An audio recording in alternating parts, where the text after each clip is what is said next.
Jones, and I'm here to tell you folks, the world has fallen. The fascist globalist overlords, they're implementing the Great Reset. You don't believe me? I've seen the tapes. Watch it, folks. Watch as these pot-bellied Zoomer goblins work with the Illuminati to pit us against each other. I promise I'd be a good boy. I'm a good boy. There's only one cure, folks, and that's liberty. And there's no better channel to find freedom than Fabian Liberty. Anarchy is order. Government is civil war.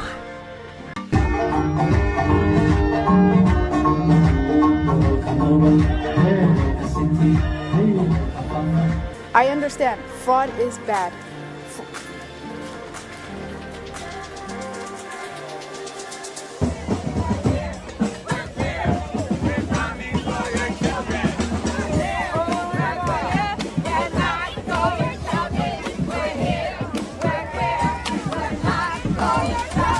We will replace the frigidity of rugged individualism with the warmth of collectivism.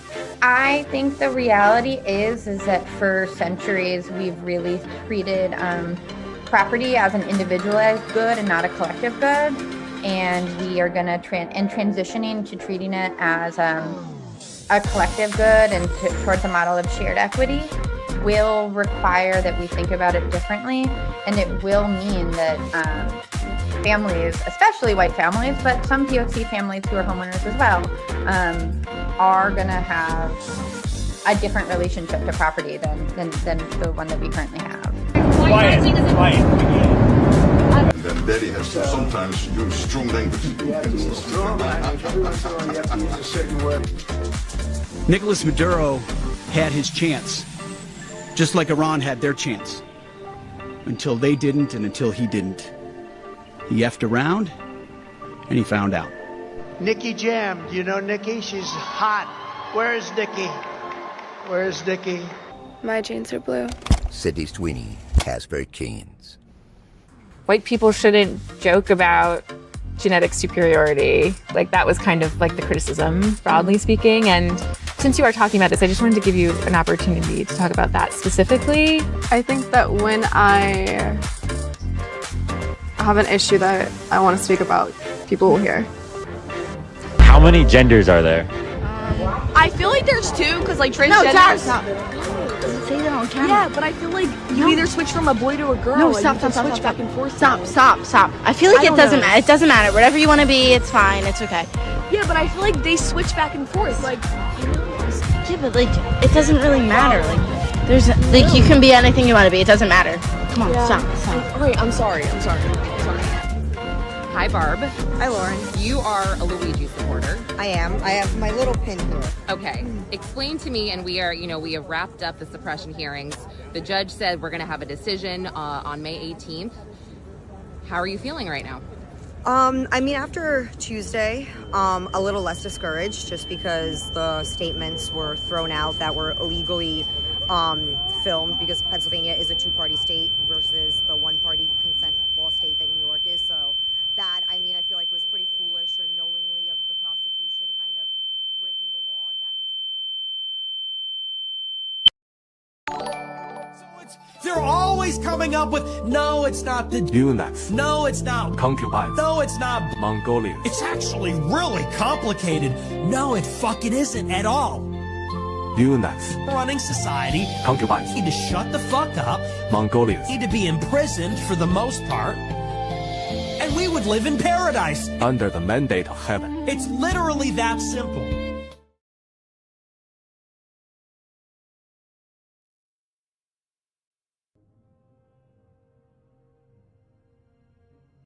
Sorry about that. I left my vape somewhere. Oh, I know where it is.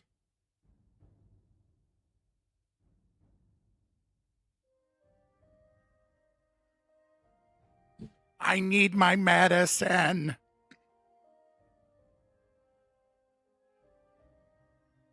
I need my crack, boys.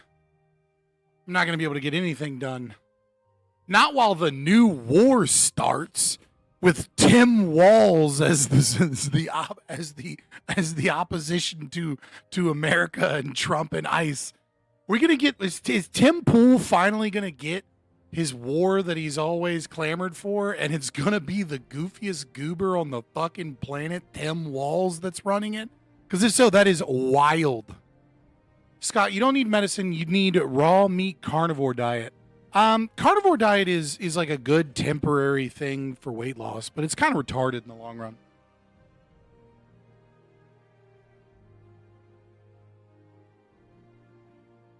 More Nick in intro, less brain dead women.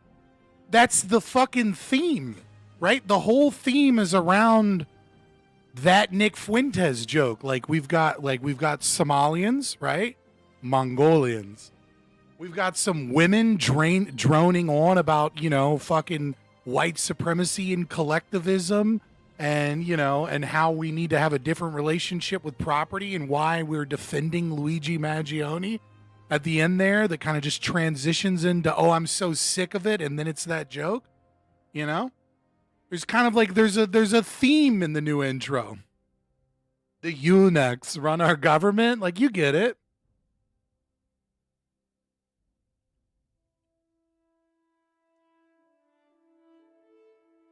But yeah, no, carnivore is kind of retarded. It's a good short-term diet, right? It helped. I did carnivore a little bit when I did my elimination diet to determine like what the fuck was making me sick. It's a great elimination diet to figure out if there's something in your diet that you're allergic to or not good for. But other than that, it's not a apprentice. What's funny is that like this slope is dope. I'm so much more radical and keyed in than you are. I'm just not retarded in thinking that there's a global conspiracy of Jews that run everything. And if only we got rid of the Jews, our problems would be solved. Yeah, carnivore is great for like a raw meat flavored vape diet. You imagine selling a tartar flavored vape?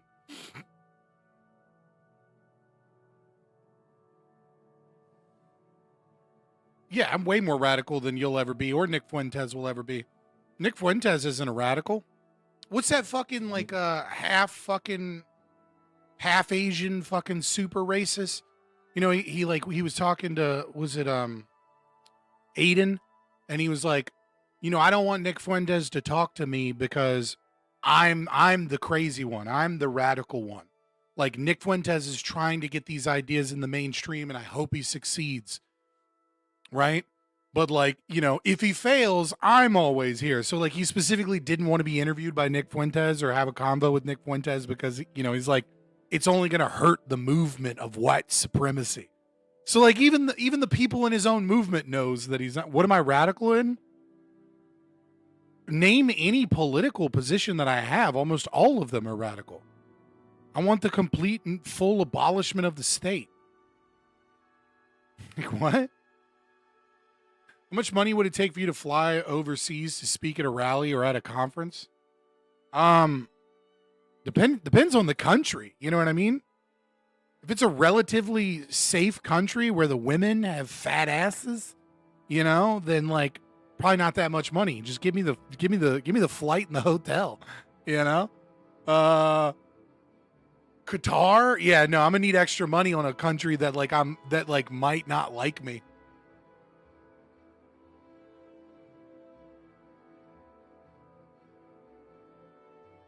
How much I love Drag Queen Story Hour. Get out of here.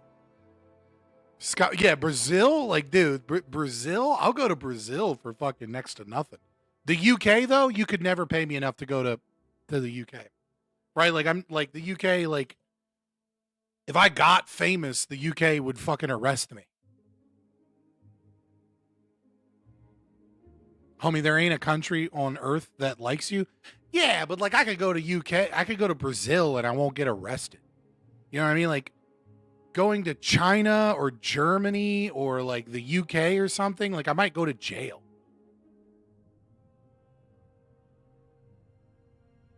Right? Like they don't like most countries don't have freedom of speech, but like most of them kind of don't care what you say so long as you don't antagonize too much.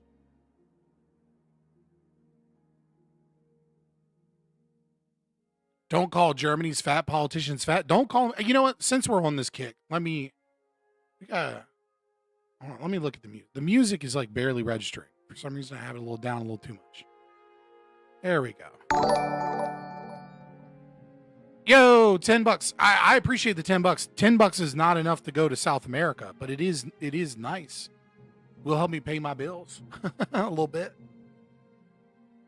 I've gotten $15 this stream, only $5 more, and it will match what I already paid Jacob Winograd to support the debate between Casimir and Michael Leibowitz. I thought it was a good debate. Casimir went a little hard. He got a little out of control a little bit a couple times. But that's just Kaz, man. But Kaz did a phenomenal job. Michael Leibowitz, basically, here's my summary of the debate between Casimir and Michael Leibowitz. Michael Leibowitz was forced into an argument that I will call appeal to ANCAP. Like, towards the end, he was essentially doing everything he could to try and appeal to ANCAP ideology to try and undermine Casimir as if it was his own ideology and wouldn't stick to pure, closed objectivism. And that's a W. That's a W if you go out and you debate and you're trying to be more of an ANCAP than the opponent so that you can win the debate because your philosophy is not rigid enough to be able to is not explanatory or well reasoned enough to be able to explain your current positions. To me, that's it's in stream self promotion. Here, I'll link it. Preferably watch it after tonight. You know what I mean? Don't watch it while I'm streaming, but here's the link if you want to save it. Everybody like, share, subscribe. There's 9 likes right now, 24 concurrent viewers, right? So at least 15 of you haven't liked the stream at a minimum. We'll get this show started here in about an hour and 15, hour and 10 or whatever. We'll go over to, debate the Minnesota fraud and Somali situation, which is popping the fuck off. We'll talk about that in a minute. Look, man, I appreciate super chats. I read all the super chats. I love the donos. If you've got it, give it to me. You know what I mean? It allows me to make more content. But at the very least, like the stream. You know what I mean? If there's somebody in your life that's starting to get a little radical, tell them, oh, I watched this guy. That shit helps me way more than your $5, right? Like liking the stream, commenting on the video afterwards, subbing to the channel. Those things help me in the algorithm, which helps me reach new people. And maybe those new people won't be Baroque boys like the rest of you. I'm kidding. And it's free. Modern Mage, thank you for the member. Oh shit, 12 months. Dude, you got that sweet gold coin. You're off that fucked up. You're on one of the greatest currencies in history of all time.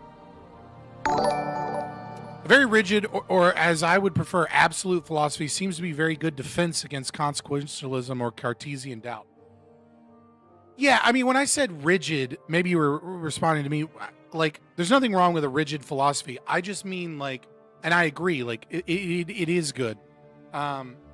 Stop donating, buy silver. The silver market's doing weird shit right now. I'm not giving anybody advice on the silver market. Like you do what you think is best in that market. I am no prophet on that.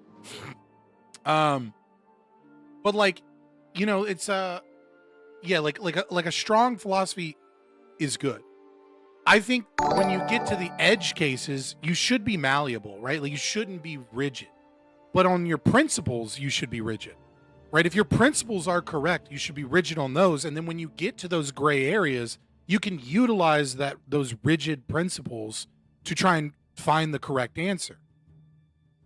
Peacecraft tip $3. Trump to ban institutional investors from buying single-family homes. Chalk another dub up for government intervention in the market.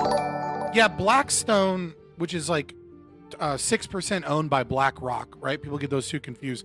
Buying up a bunch of like homes is not the problem in the fucking... It's just not. It's not the problem in the housing market. Like banning capital investment from engaging in a product as a form of,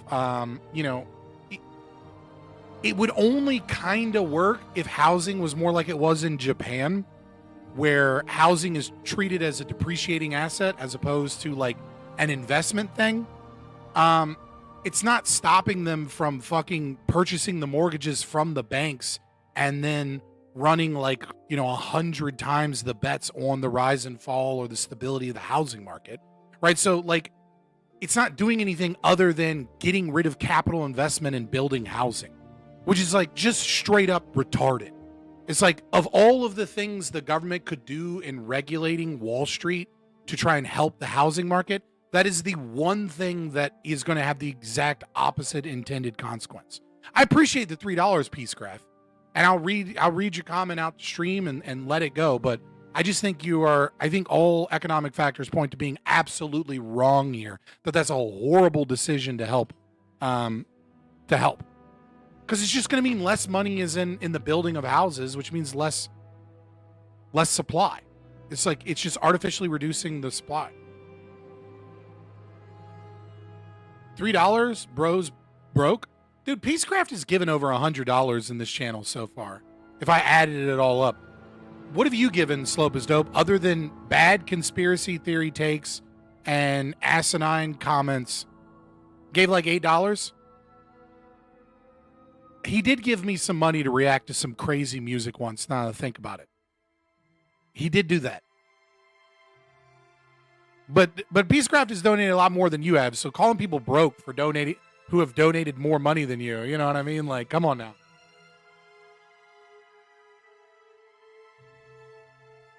Can you explain the proof for why it's okay to stop threats of aggression? I mean, like when you say explain the proof, do you mean like you need it in a tightly knit syllogism? Because like that might take me a minute. Like I'd have to get back to you. Or if you just mean like what's the deal, I can just explain it. I mean, essentially, right? Like if Casimir actually, I feel like has a really good explanation on this. When did I get the Corsair headset? Like a year ago? Like I've had the Corsair headset for a while. Like this is not new at all.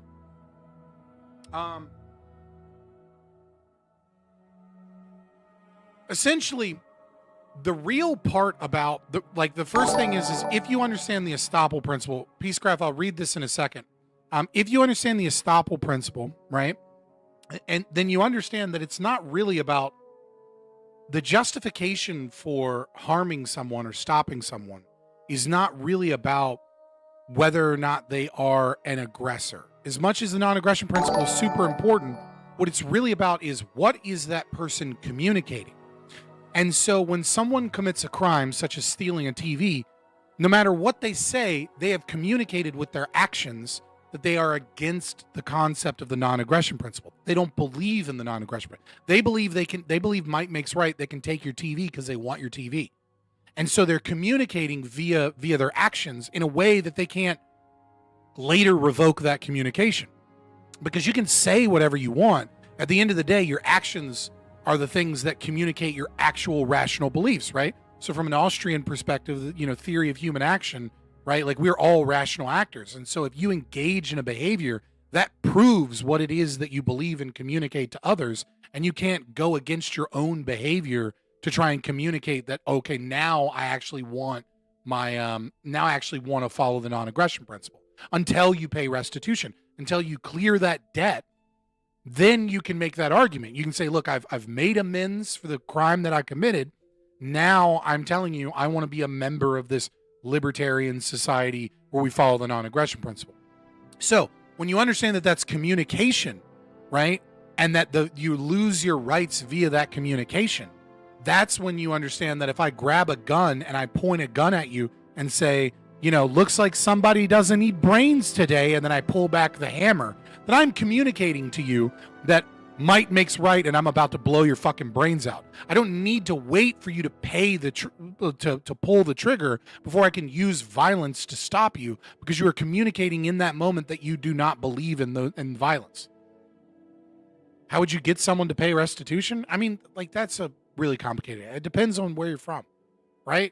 Like, if you're Amish, they live an ANCAP lifestyle right now, right? If you're Amish, you either do what the Council of Elders tells you to do, what the church leaders tell you to do, so that you can re-enter society and everyone will be friends and family with you and you can be a part of our society, or you leave. They banish you, right? So you can either be a part of the community or you're not part of the community. That's how they deal with it, right? Insurance companies in a big city in Ancapistan, right, you might pay an insurance premium to a company to protect your rights, and then in the event that you do something, they pay you, just like in a car accident, to pay the other person's company, and then your insurance rates go up because you've proven that, like, you're kind of a risk. How can they banish you without violence? The Amish are pacifists, right? Like I said, they're the closest thing to ANCAP that we have in America right now. Like I disagree with the Amish on this. I think you should forcibly remove, as Hans Hermann Hoppe put it, right? Like you absolutely should use violence against people like that. Build absolutely nothing anywhere near anything. I feel like I'm missing that. Maybe it made sense when you typed it. I'm so fucking wealthy that I'm too lazy to make a YouTube account to type, so I only speak through text to speak because it's less buttons to click, you fucking free chatting dork. It was very clearly to you. Slope is dope. Oh, man. What is banana? What is the banana meme? I don't understand. Thoughts on the ice shooting today? Dude, I'm going to bring up Tim Waltz and whatever the other dude said, right? But, like, I hate when, like, one camera angle of a shooting or something is out and then everybody jumps to conclusions on what the right opinion is on that. I don't fucking know. I've heard reports that it was, like, an innocent person that got gunned down by ICE. I've heard reports that she ran over a federal agent. I don't really give a fuck. Oh, that's what banana is? This is some Gen Z shit I need explained to me in DMs or something. I don't get it. It's about the housing issue. They want cheap and abundant housing, but also for their home value to go up every year. Okay.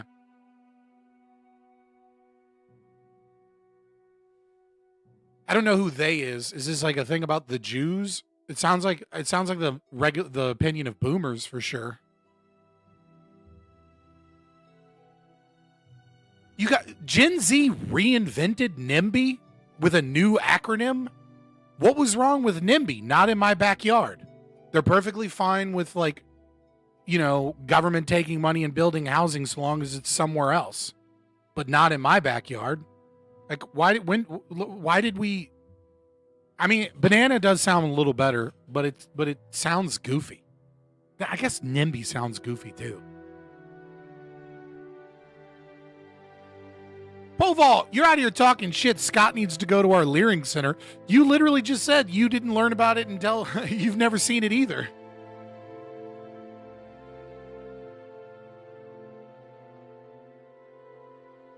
I'm just checking through the Twitter to see.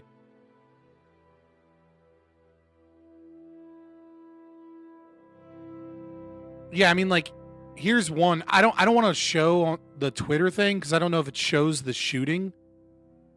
And then, like, that's against YouTube's TOS in a way that isn't against X's TOS. So I don't know that I can live stream the video. I can live stream the shit that, Waltz and what's his name said. So let's get into that. Dude, are you guys ready for Tim Pool's Civil War? Are you guys ready?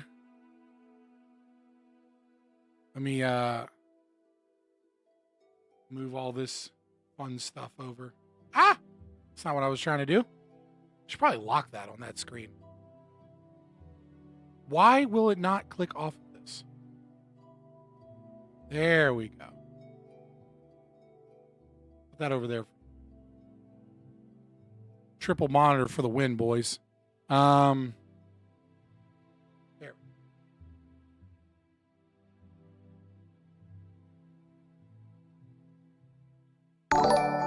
Background, no. Main monitor. Oh shit. Peacecraft. And AWFL finally got what she dreamed about most. Treated equally as a George Floyd by the police. Good riddance to shitty voting garbage. I mean, like, you know, if you voted for this shit, if you consistently voted Democrat, like, I don't care. Like, I kind of just don't care what happens to you. You know what I mean? Like, oh no, federal agent shot you after you tried to run them over, and you've been voting for fucking, you know, high taxes and in a ever-growing state and importing a bunch of fucking mentally challenged Somalians, and then, you know, doing everything you can to protect a bunch of fraudsters and retards. I'm just kind of like, yeah, I mean, that's on you. Like, I don't care. Like, why? Like, can anyone explain to me why I should give a fuck about ICE killing some Antifa Democrat? Like, I don't think it's good that ICE does this shit. I think, you know, ICE should leave. Right? So here's the mayor of Minneapolis, you know, the one that was dancing with all the Somalis, responding to the ICE shooting. And I have a message for ICE. You know, I didn't know that it was going to be out of one ear and quiet when I was listening to it earlier. Let me refresh just to make sure Twitter didn't get wonky. And I have a message for ICE. To ICE, get the fuck out of Minneapolis. Get the fuck out of Minneapolis. We do not want you here. Your stated reason for being in this city is to create some kind of safety. Yo, my right ear is lonely too. All right. Let's listen to him try and walk tall and act tough. Create some kind of safety, and you are doing exactly the opposite. People are being hurt. Families are being ripped apart.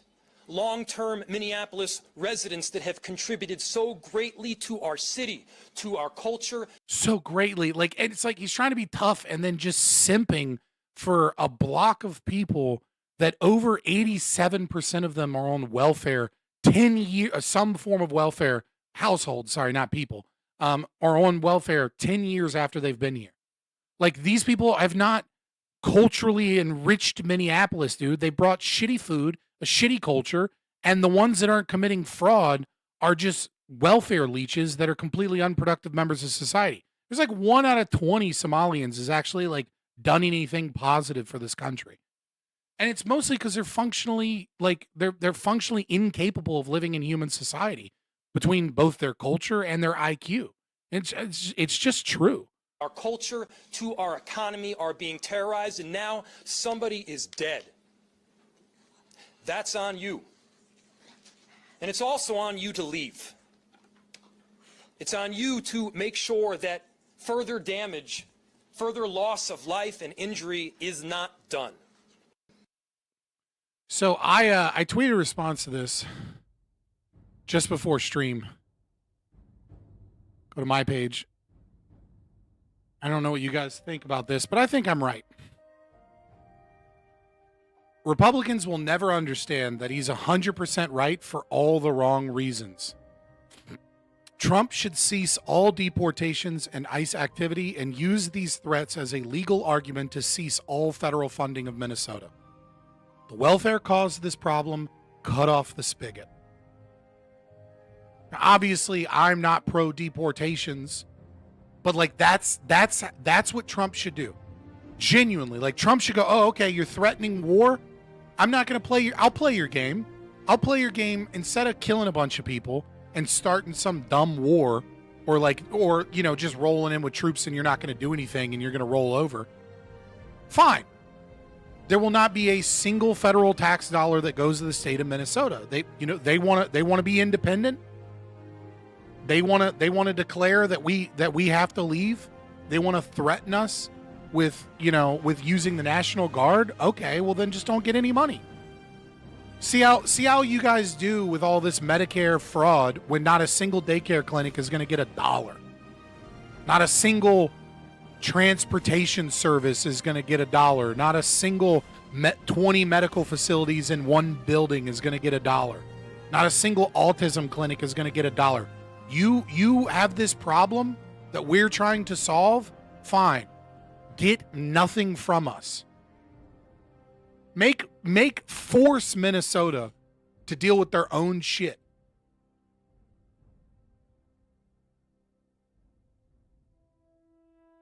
You know, like that's the way to handle this. And then of course, I'll just go to bookmarks and grab it.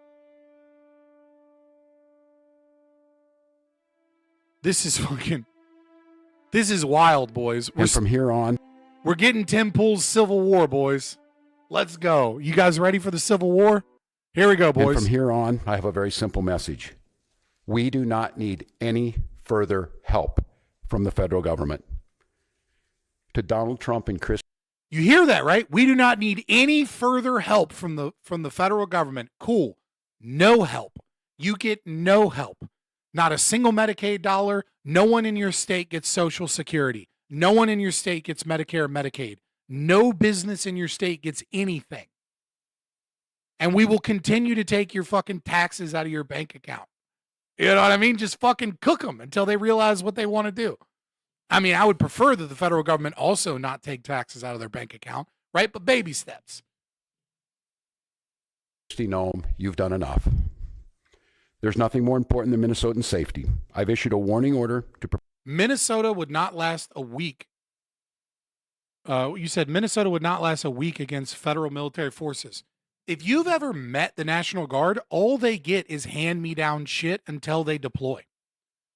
The Minnesota National Guard is just like, they have like old tanks and LMTVs and like maybe some, maybe some artillery and maybe some of that stuff, but they don't have like the modern drone shit that we have. They don't have the shit that allowed us to take over Venezuela, who had the most advanced, other than our equipment, anti-aircraft and anti-stealth plane radar systems that China was making in 2022 and 2023.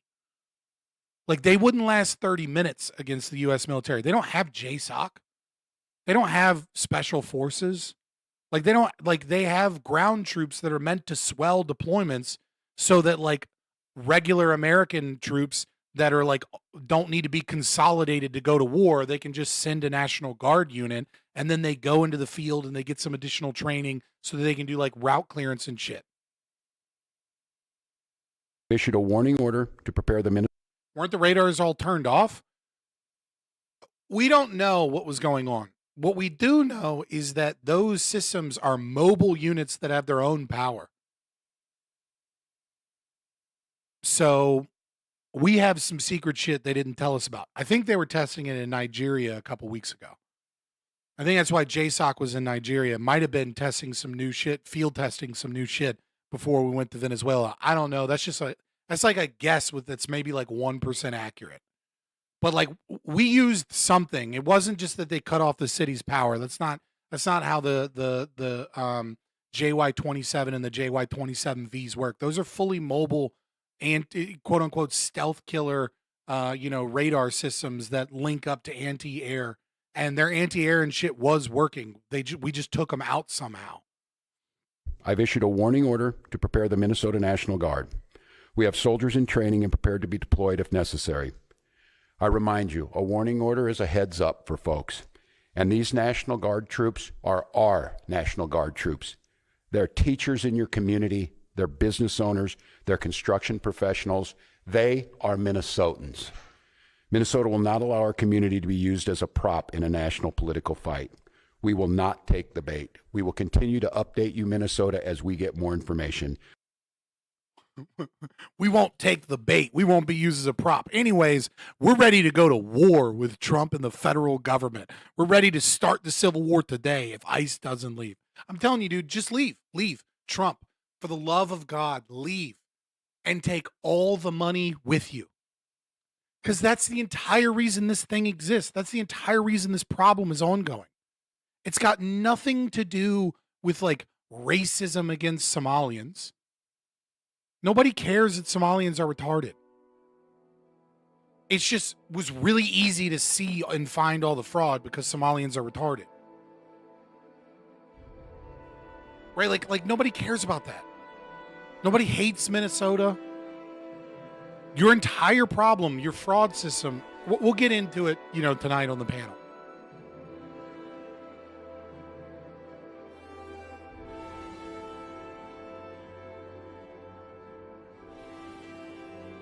Put this over here. This over here. Sorry, I'm just like reorganizing my desktop. Well, the welfare state is a fraud. Yeah, no, yeah. That's going to be my argument. We'll see. You should pull a feminist and go, only 10% of welfare fraud is reported. It's part of my argument.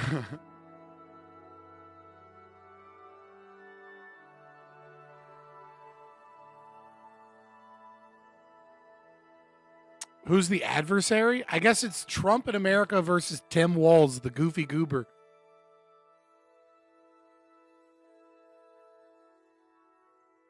Burger King battalions for a reason. Yeah, I mean, they do tend to be a little bit more out of shape than your typical soldiers, but a lot of soldiers are out of shape.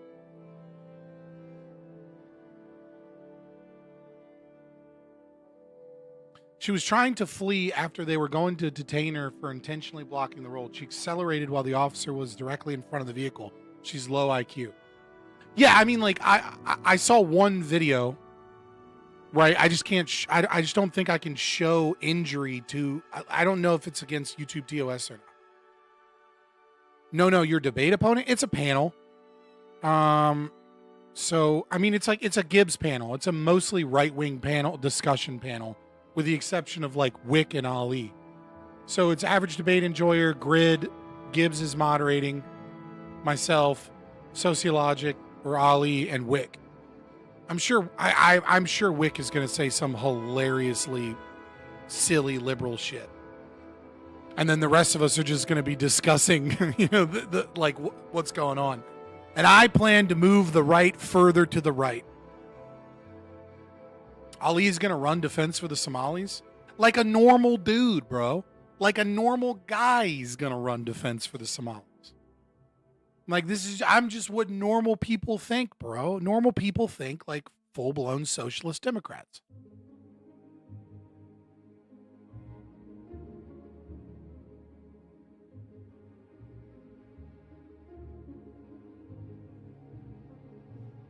I saw something today that I think is beautiful.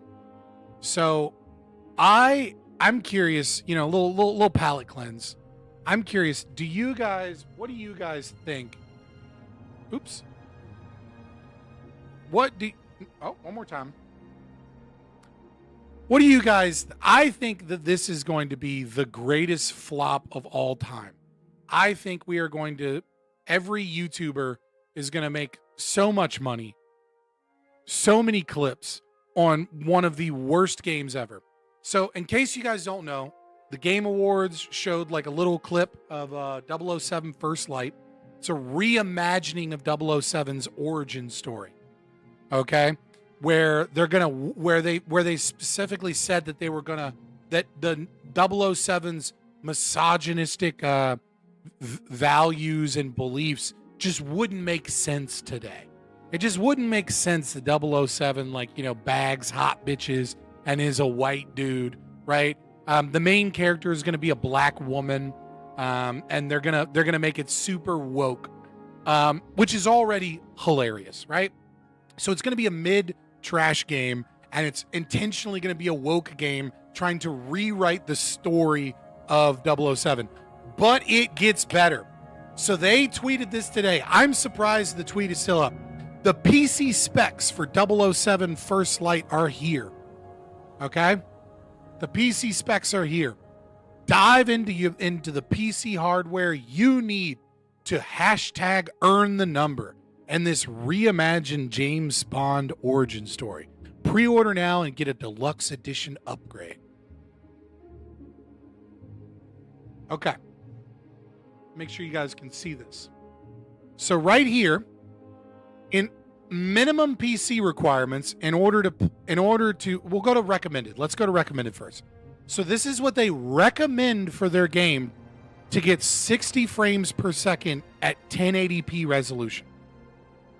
Not the recommended specs for 2K at 144. No, to be able to play 1080p at 60 frames per second. This is what they recommend. Intel Core i3 13500 or an AMD Ryzen 5 7600. You can already it's kind of funny that they always put Intel and NVIDIA first, right? Because you know who's writing the checks. Never AMD. Like, most gamers are not gaming on fucking Intel CPUs these days if they have the money, right? They're gaming on AMD CPUs. GPUs, everybody still has NVIDIA. So here we go. Graphics card, NVIDIA RTX 3060 Ti, AMD 6700 XT, or an Intel discrete equivalent. 32 gigs of RAM. 32, the recommended amount of RAM to play their game at 1080p 60 frames per second is 32 gigs. That's $1,000 of RAM right now. But it gets better. VRAM, 12 gigabytes of VRAM. Now, I don't know how much of you guys are ahead of me on this because you've built computers before, but the 3060 Ti, which is the first graphics card that they suggested, has 8 gigabytes of VRAM. The 6700 XT has 12 gigabytes of VRAM, but the NVIDIA RTX 3060 Ti has 8 gigabytes of VRAM. Minimum PC hardware requirements. No, the 3060 does not have 12 gigabytes. The 3060 Ti has 12 gigabytes of VRAM. Okay? No, it's not going to brick computer. I mean, it probably will brick computers. But understand that if you follow their recommended graphics card choice, you won't have the recommended VRAM. But here's where it gets better. To play the game at 1080p, and this is performance target, if you want to play at 1080p at 30 frames per second, Ryzen 5 3500, NVIDIA GTX 1660, AMD 5700, etc., 8 gigs of VRAM, 16 gigs of RAM, storage 80 gigs. It's an 80 gig game for some fucking reason. All of these games got to be 100 gigs for their horrifically optimized code. But here's where it gets really funny. The first CPU that they mention is an Intel Core i5 9500K.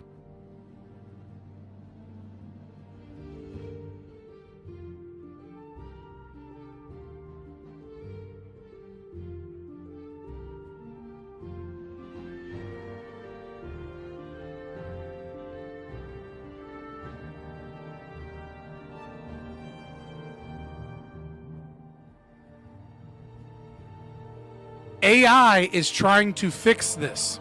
Do you know why AI is trying to fix this? Often referred and says search, and I had to click search only. I'll tell you why. The i5 9500K isn't a CPU. It doesn't exist. The i5 9500 does. The K series, but you can't retroactively say because it came out at the same time that it's a K. The K is only for the high-end CPUs. This is 100% AI made. 100% someone working just used the AI and said, what do you think the specs ought to be? These aren't the tested specs for a game.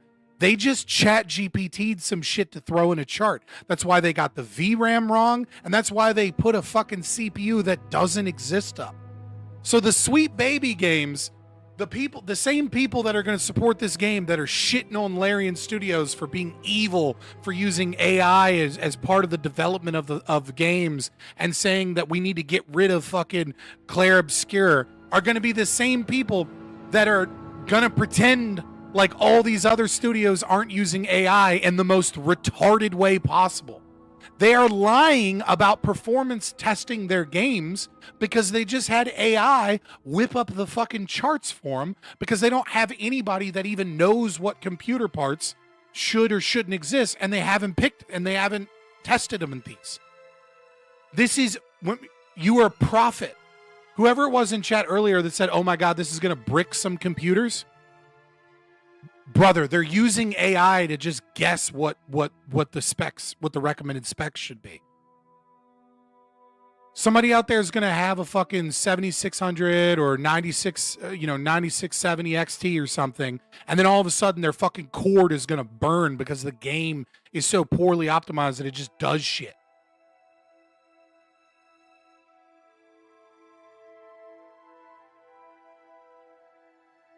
Yeah, they did weird shit with that one when they came out with the 3000 series where the regular 3060 had 12 gigabytes, but then they released the 3060 Ti later, and so like there's a lot of SKUs, right? There's a lot of different SKUs that NVIDIA does, and they do this to defeat AMD. So what'll happen is the NVIDIA will release a set of cards at a certain price, and then either to respond to AMD or like, you know, because they're trying to compete with AMD, and then they'll come out with new cards that will be like so that they can compete with people with AMD, because they have more manufacturing capacity, so they can come out with new variants. So the 3060 Ti 8 gigabyte is a budget card that supposedly has better performance or whatever in certain metrics, that was designed to beat the 6600 AMD series by being like a little bit cheaper than the 6600 and being a 3060 Ti, but it only had 8 gigs of VRAM.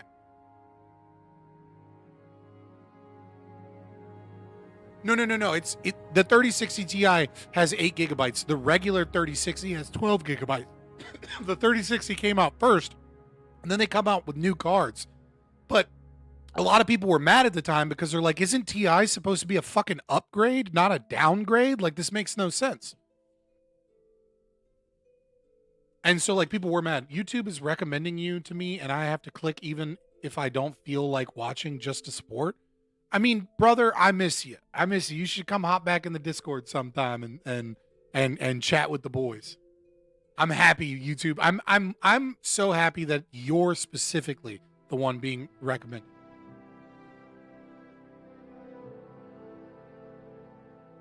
I mean, it could be that no, dude, this is literally just the fact. I guarantee you, this is just because they use AI to fill out this chart. Because they haven't actually tested it. Because what should happen before you put out the recommended specs and the minimum specs, what should happen is you test your game, or at least in beta version, on all of the on every regular CPU that most people are using, and on every GPU that most people are using. Okay, you make sure you have an AMD equivalent, even if a lot of people aren't using AMD. You try Intel discrete cards, right? And then what you do is you find out where the game actually performs at least close to 1080p 60 frames per second, and then you put that as your recommended, and then you find out like what can conceivably run the game in a way that doesn't feel like dog shit, and then those are your minimum specs. They didn't test the shit. They just sent it to someone that like is like some type of engineer or something. They're like, and then that person just made up shit and then just put it into AI and had AI guess what would work.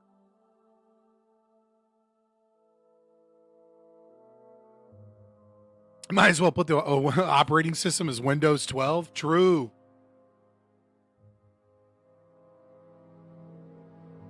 Yeah, and that was the other thing that I mentioned. It's very weird that you use 1080p 60 frames per second as recommended PC specs.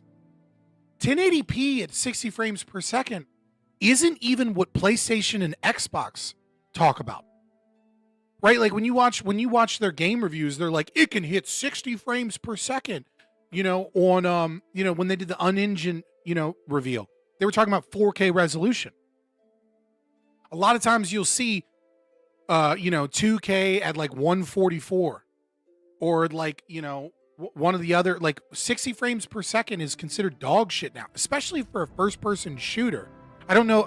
Right? Like shooters, usually people want additional frames per second, and they'll sacrifice image quality for frames per second on shooters because they want to like shoot around a corner. They want to lead a body or something, and that requires extra FPS in order to get a clear vision. Yeah, nobody noticed because everybody there is concerned about the retelling of the story and making sure that James Bond isn't a misogynistic character anymore.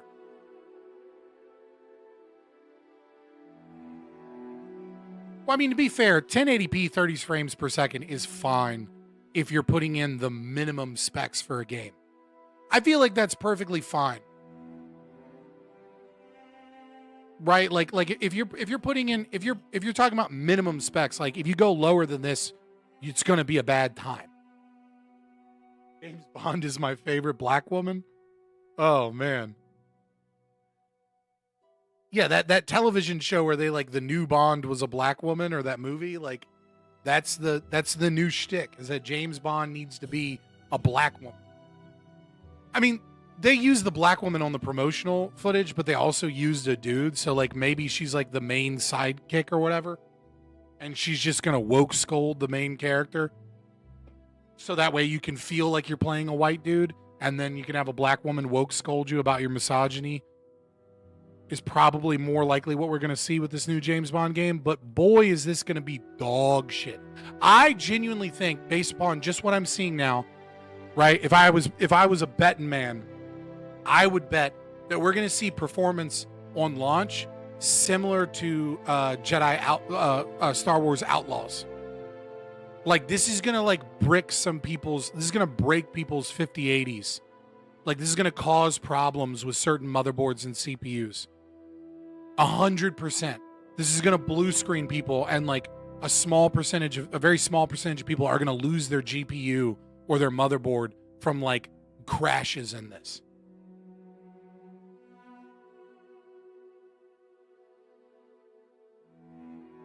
Yeah, No Time to Die, the same movie with the I Swear I'm Not Just a Doctor No ripoff as the villain.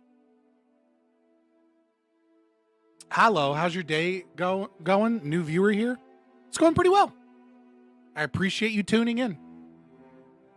You know, we're just talking about the impending war with Minnesota, and and then we're gonna go on the debate panel and discuss the Minnesota fraud from a radical libertarian, hardcore capitalist, anti-state perspective, and hopefully push the right more towards understanding that welfare and not immigration is the problem.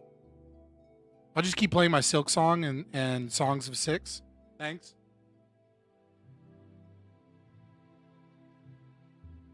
If a game causes your PC to catch on fire, would that be considered aggression? If not, I feel like that's kind of a caveat emptor kind of thing, right? Buyer beware.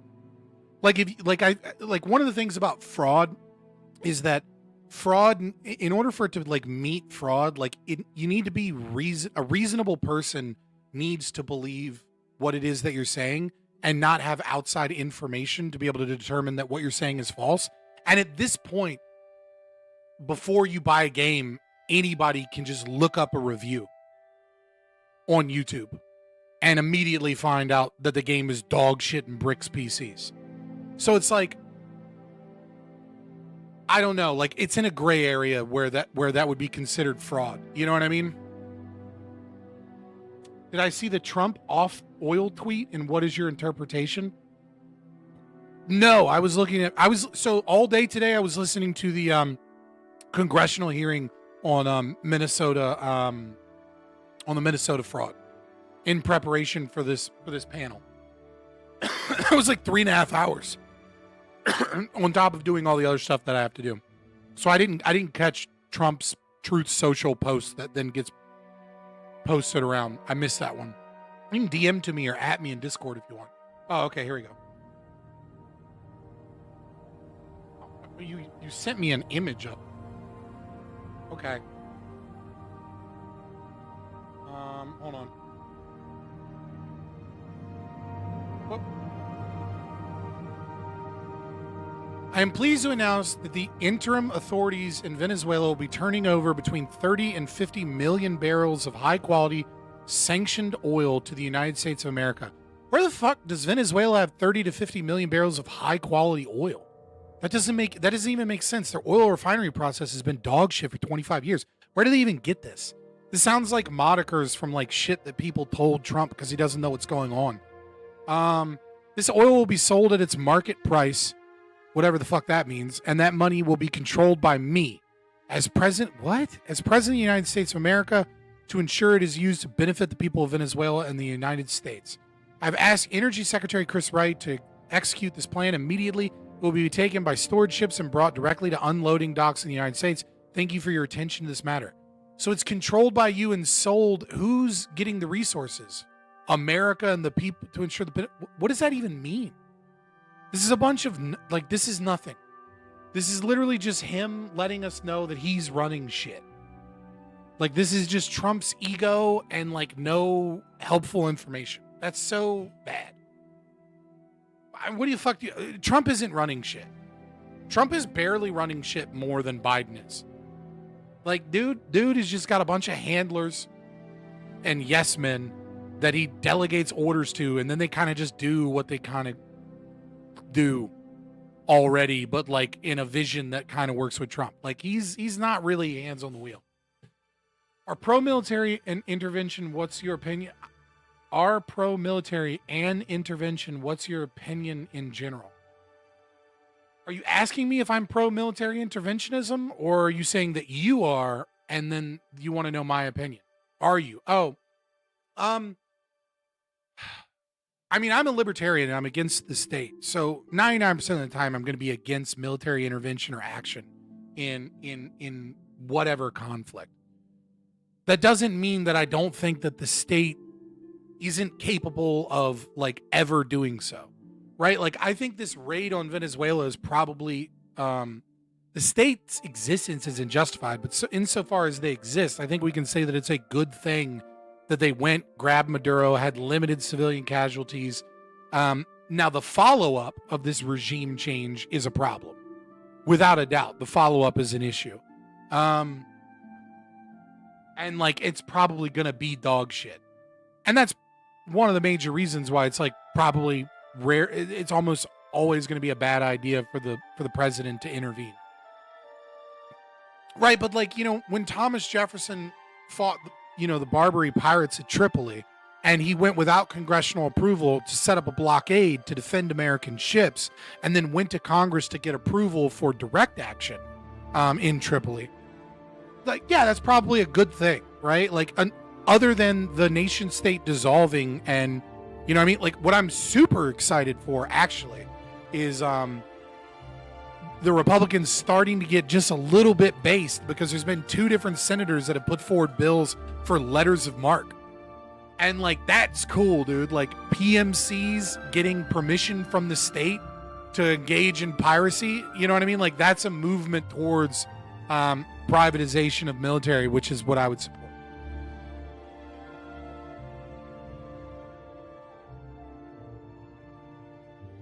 Yeah, I mean, like the example you gave is likely to be more problematic for us than helpful.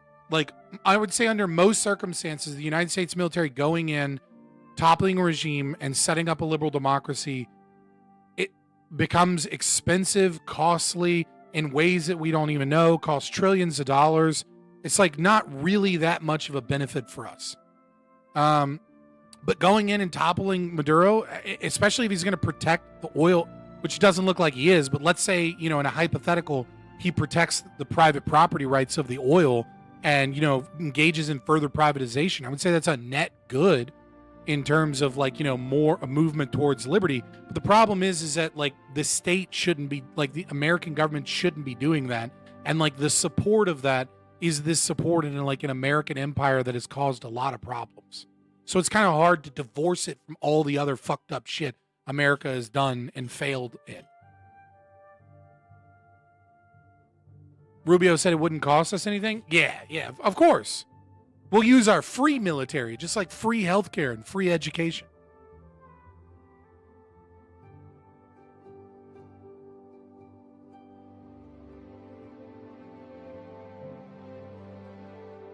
And what's up? What's up, Grid? I'll see you in about, what, like 20 minutes?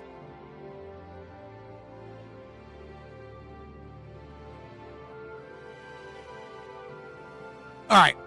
Are we, you know, while we're shitting on America, right? Let's just say at least we're not Germany. Are you guys following what's occurring in Germany right now? This shit is fucking insane. This is like next level. I'm just curious. Any of you guys know what's happening in Germany as we speak? I'm going to pull up the, I'm going to pull it up. So this is from the Telegraph. And just by the way, the title alone should fucking infuriate you. Berlin power switched off by quote extreme leftists. Arsonists say they are protesting against the use of fossil fuels and concerns about the rise of artificial intelligence. Boys, this story gets infinitely worse than you think. Okay? Infinitely worse. We're just going to read it. Far left extremists carried out an arson attack in Berlin over the weekend, which could leave up to 45,000 households without electricity until Thursday. Now, we need to know, 1 second. I want you guys to know that it is... No, bitch.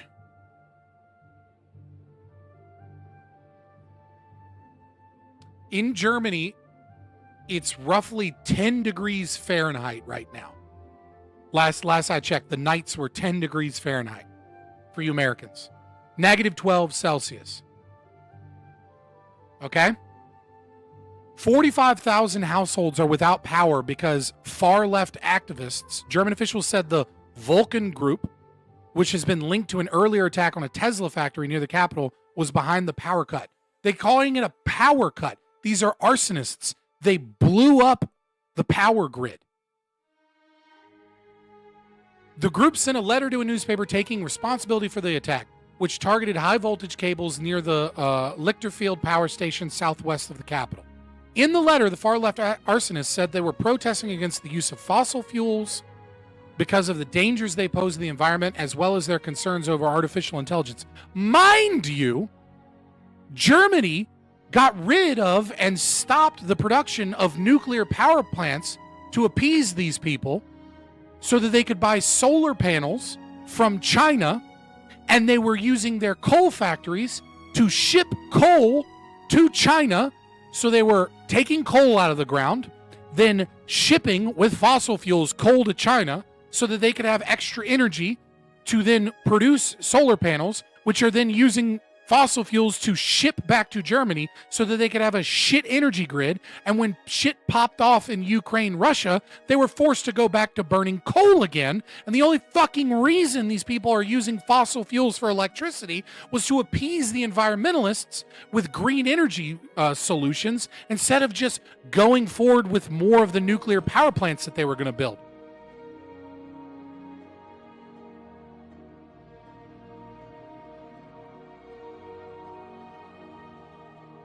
You can't make this shit up. They tried to make these people happy, and the only reason these places are producing... Are you a Hoppian? I would say I'm a Hoppian insofar as I believe in argumentation ethics. I believe he's correct on covenant communities. I am a conservative in terms of many of my personal morals and beliefs. I think Democracy of God That Failed was a genius book. I think Argumentation Ethics and its primer was genius. I think some of his like fucking opinions on like Israel get kind of dumb. I think like, you know, I think sometimes I think he's way too hard on Javier Milei, and like has like a weird stick up his butt about it. Like I think he's, I want to say, yes, I am Hoppian. I'm not Hoppian on borders. I recently switched from those. So yeah, like I'm against Hoppa's position of a Hoppian invitee system. Though if one was proposed, I would certainly, I would be okay with that. As like a better transitory thing. But I am, you know, like if it came forward, I wouldn't like be super mad about it.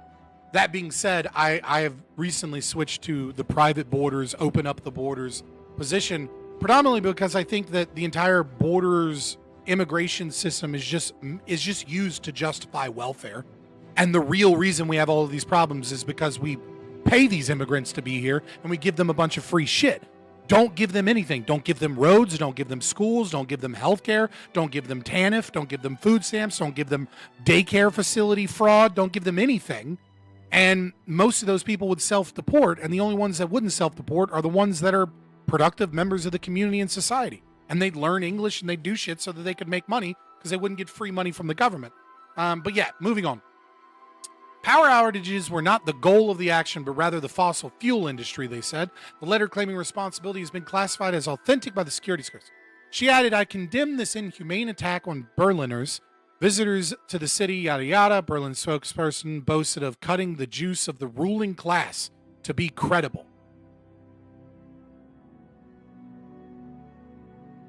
The electricity provider warned that the power could cut out until Thursday. It has already left 35,000 homes and 19 businesses without power. Sabotage attacks are increasing concern for Germany. And the most high-profile cases, such as 2024 arms factory fire in Berlin, they are suspected to have been launched by pro-Russian agents as part of Moscow's hybrid war campaign. But there has been attacks by other homegrown left-wing groups unrelated to this one. The latest action was carried out amid freezing temperatures in the city. Several home cares have been affected by the power cuts. This group said it regretted any disruption that the attack might have caused to less affluent Berliners, but said it was pleased to have struck the many owners of villas. It also claimed the arson was an act of self-defense against the fossil fuel industry, taken in solidarity with those who want to protect nature. The group previously claimed responsibility for an arson attack on tech billionaire Elon Musk's factory on the outskirts of Berlin in 2024, which halted production. Now, I told you all that to tell you something even better. What do you think the government response has been so far?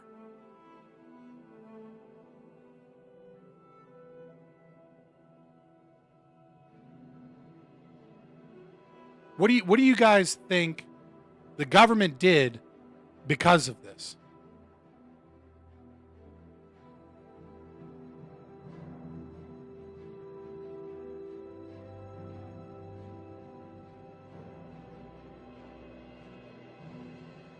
An apology letter?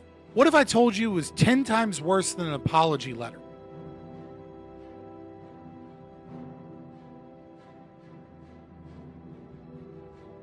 What they did is they rushed to evacuate people because of the freezing temperatures.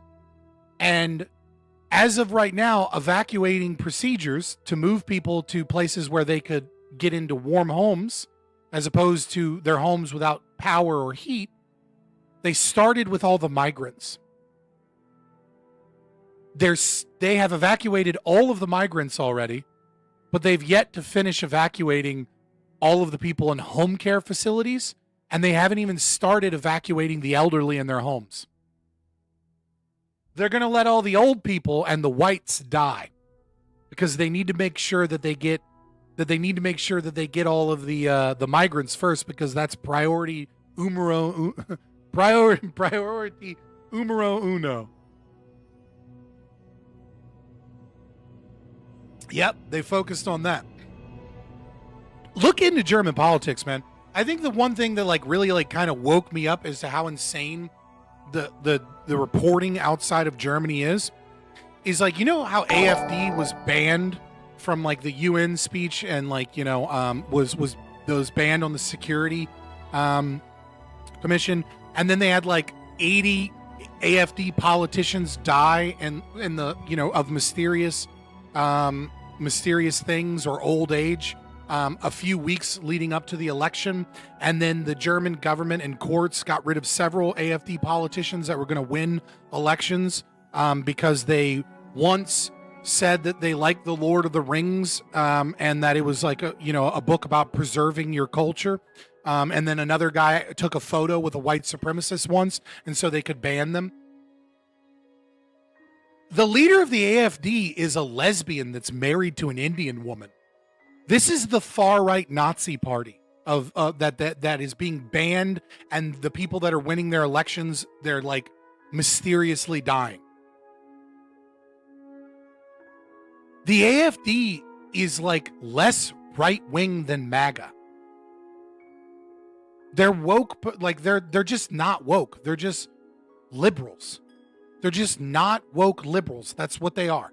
That's their Nazi party that is such a danger that they use the court system to bar them from elections.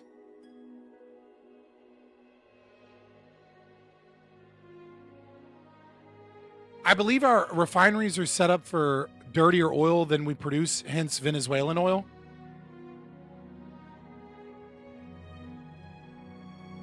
Yeah, I mean, Venezuelan has good oil, but it's crude oil, right? Like, it's like we still have to refine it. Like, here's the thing. Venezuela has a fuck ton of oil. But the thing that people have to understand, when people say like, oh, Venezuela has like 20% of the world's oil or 40% of the world's oil, right? What you have to understand is that since the 1970s, we've been saying Gaddafi had the sweetest oil. That is a direct quote of Trump, by the way. The thing you have to understand is that the way oil speculation works, and since the 1970s, we've been talking about how we're like within the next few years, we're going to run out of oil. And we never run out of oil. And the reason we never run out of oil is that when oil prices are low enough compared to the rest of the economy, what we do, yes, we would refine it here. Yeah. What we do is we go find more oil. It costs a lot of money to find oil, right? Like we have places where we think shale oil and things like that might exist. And then it costs like millions of dollars to figure out whether or not there's oil and like potentially how much oil there is in a region. And so like when people say like, oh, like 20% of the world's oil is in Venezuela, it's like oil is a big part of this without a doubt. But it's also important to note that the reason there's so much available oil in Venezuela is because we found a bunch of oil. Hugo Chavez took over and nationalized the oil, and then the socialists ran their infrastructure into the dirt. So they have a whole bunch of oil that they know about that they can't pull out of the ground because they lack the infrastructure to pull it out of the ground.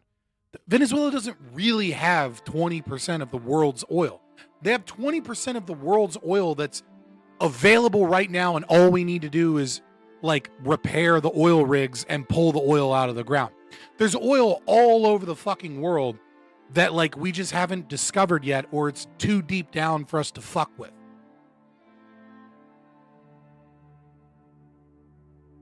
What do I think about the CNT and John Stuart Miller's co-op economy ideas? Man, left Rothbardians are retarded. Anarcho-communism is a contradiction. Georgians are retarded, but like very principled retards. Anarcho-syndicalists are just communists of a different variety, and they have a different process by which they want to bring about revolution in communism. Mutualists are very principled retards that are stuck in Proudhon's works, and like they make this distinction of like private and personal property and communitarianism. But all I have to say to that is that, Kropotkin kind of, in Conquest of Bread, really kind of just pulled away that bullshit argument as a real communist, right? In explaining that like the distinction between private and personal property is meaningless. So like, no, I don't consider any of these people to be fellow travelers. I just consider them to be wrong in different ways with different levels of disaster if their ideas were implemented.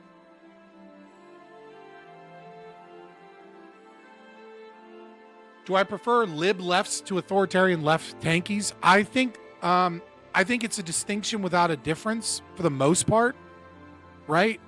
Though the lie that lib lefts tell certainly leads to a long period of time where like I'm better off. Right, like it's like the logical conclusion of tankies in power is the USSR. The logical conclusion of lib lefties in power is that the middle class is completely destroyed and we are a permanent underclass of people that are allowed to live in the pods and eat the bugs as like the wealthy elite fly around in jets and talk about, maintaining population control so that climate change doesn't get too far out of control. It's just that the tankies will get there in like 10 years and the lib lefts are like, they do this slowly. Just slowly crushing the middle class. the end result is I'm fucked under authoritarianism no matter which one that I pick.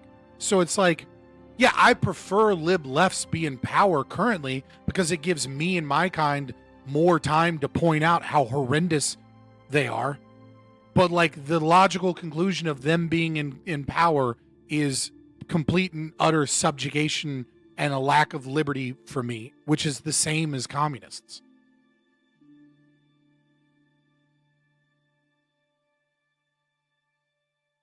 It's hard for so practically speaking, lib lefts are better.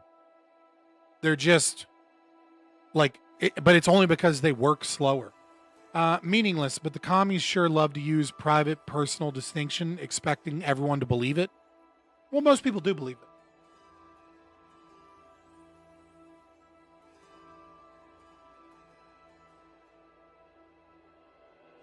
You got a lot of questions, newbie. I mean, I appreciate it. Again, I would give roughly the same answer that I gave to your previous question. It's a distinction without a difference, right? Like market socialism is just like late stage communism. That's it, right? Like communism as an ideology has failed. And so a genuine implementation of communism in its classical form is seen as anathema to most people with a brain, right? Like most people with a brain, if you go, should we get Chinese communism? They'll be like, which one? And then if you say, well, Maoism, they'll go, fuck no, I don't want Maoism. I don't want starvation and genocide. And they go, oh, okay, how about today's market socialism where you rent out your property for 99 years, you lease it from the government, and we call it home ownership. And like, you're not really allowed to speak out against the government or your social credit score will go down. So you'll be part of the 33% or likely much higher youth unemployment living on the streets. But don't worry, we'll cover that up because we have really cool big cities with LEDs and we have trains that go nowhere because the commissar decided that we needed a train here. So we cut through an entire mountain and built a really cool train that nobody rides on. Like people will still buy the latter, but it's just late stage communism. But drone shows, right? You know what I mean? But drone shows. So like market socialism is just a means by which to cope with the fact that communism and socialism is a failure. So they have to try and come up with new ways that it's like where you're what was it Liquid Zulu's video, you know, the whatever of a celebritarian in the beginning where he's talking about the African tribes that build a runway just because they saw colonials with airports have runways, right? Like they're mimicking some of the successes of capitalism or the things that they like about a capitalist society while still trying to preserve the ideology of pragmatism and socialism. No, it's fine. It's refreshing. Bring on the questions. I don't mind. I'm not hopping this Discord here in just a minute. And get ready for this panel. Not Pana. What was that?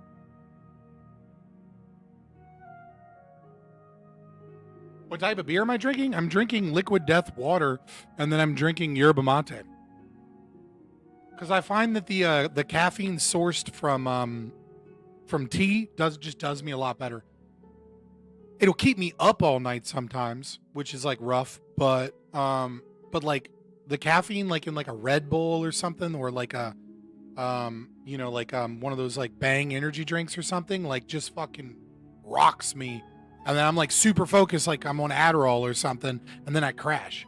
And then I have to drink another one to avoid the crash. Whereas like yerba mate boosts me, I'm here, I'm active, I'm entertaining to an audience and to a stream. And then, yeah, I log off and then I'm like, well, I'm awake for a little while.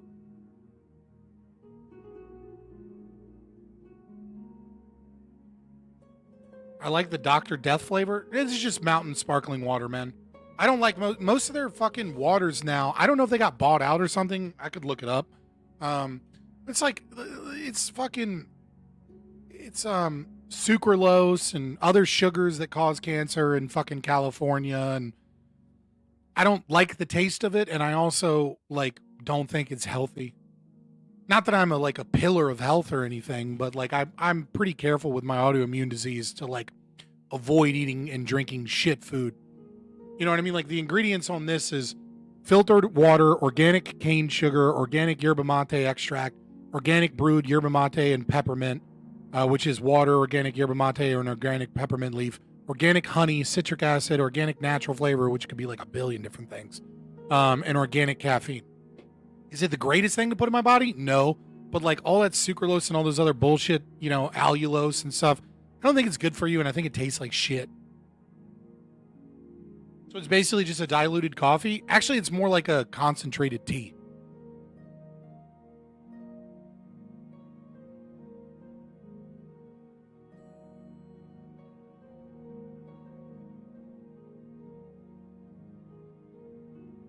All right, boys, let me cut this off. I cut my camera off. Like so. Bring this over here.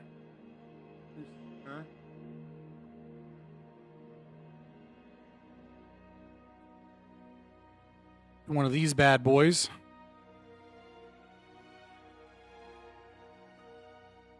I'll update that shit when I'm not in the middle of a stream. Start the virtual cam. And then go into this Discord.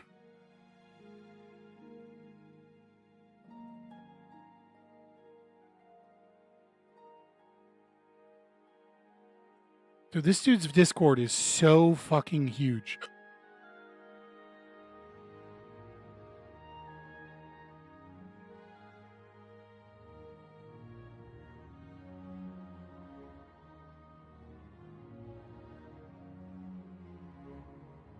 That's such a...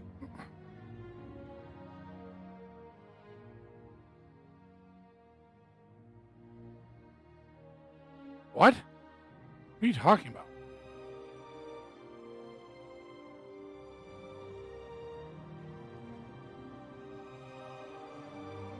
I don't know. We missing some perms or something?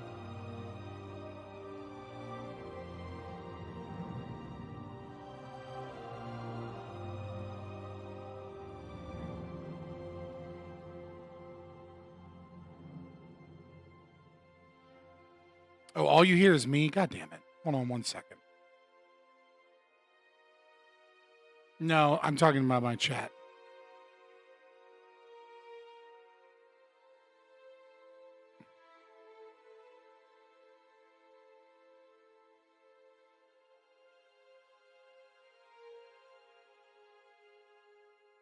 Testing, testing. Oh, hold on. I know what it is. Can you guys you guys talk for me real quick?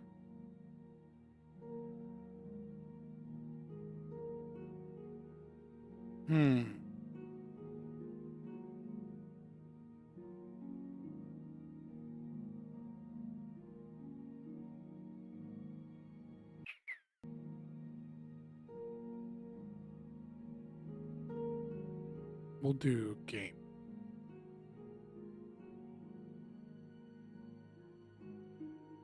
The house is the second bedroom. You got a house? No, apartment, sorry. I was like, damn, son. All right, let's make sure we can. All right, let's see. I'm left wing, so like definitions, whatever, dude. All right, so. All right, I need to know, chat. All right, boys, can you is that working can you now? hear everybody, including me? Say something, Tyler. Something, Tyler. All right, can you hear that, chat? Chat, help me out. Can we tell these motherfuckers Why to slow kick, mode? rock, and fuck off? Yes, it's just we can. It's a 2 Not second you slow motherfuckers, mode, dude. the Democrat it's just motherfuckers. It's literally just a fucking bit loud. Okay. There you go. All right. So now everybody can hear me. Everybody can see me. Now we need is the rest of the panel, and we can start baiting. I've already started baiting. Hey, you guys are live on my end, by the way. Yeah, you're live here too. I'm sorry. What's up, Wick? Fine. I just- not much. I feel like- give me a second. I'm trying to get my camera set up. One moment, please. I mean, I can see you. No, I mean for my people. Someone in chat I in got my you. chat goes, now that there's a lull, who else is headed to Minnesota to get some free electronics tonight? Oh, damn. Was a war about to pop off? Time to start looting. Have you guys seen the Looting. footage of the Looting and protests scooting. and stuff?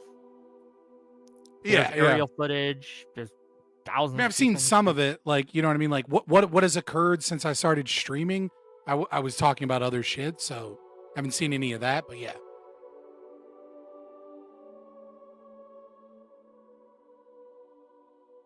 All right, just checking chat. You guys can hear everybody. Yeah, somebody said they I couldn't use- hear I use Scott video earlier, game but he was music. muted talking to his chat. So It's a feature, not a I was muted.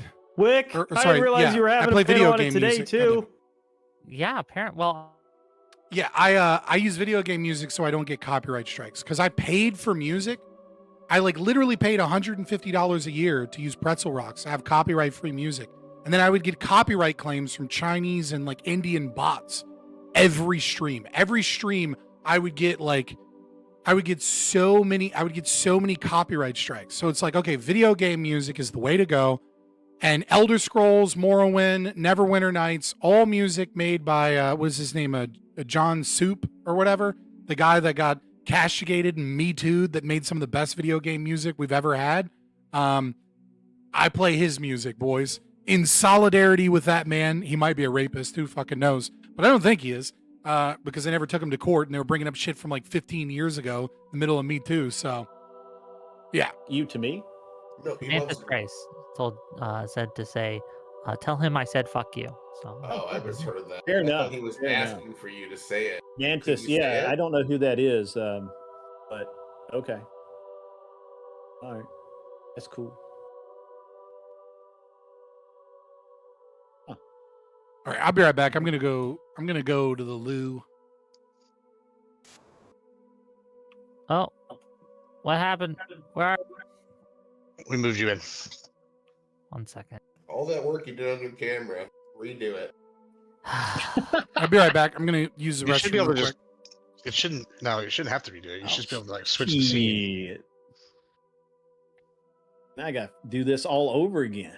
Ah, the chingada, guys. We got to teach you how to use Streamlabs. I got to teach you how to use Streamlabs so you'll quit using Discord. Yeah, but I can do more stuff. Never mind. We're not gonna have this fight again.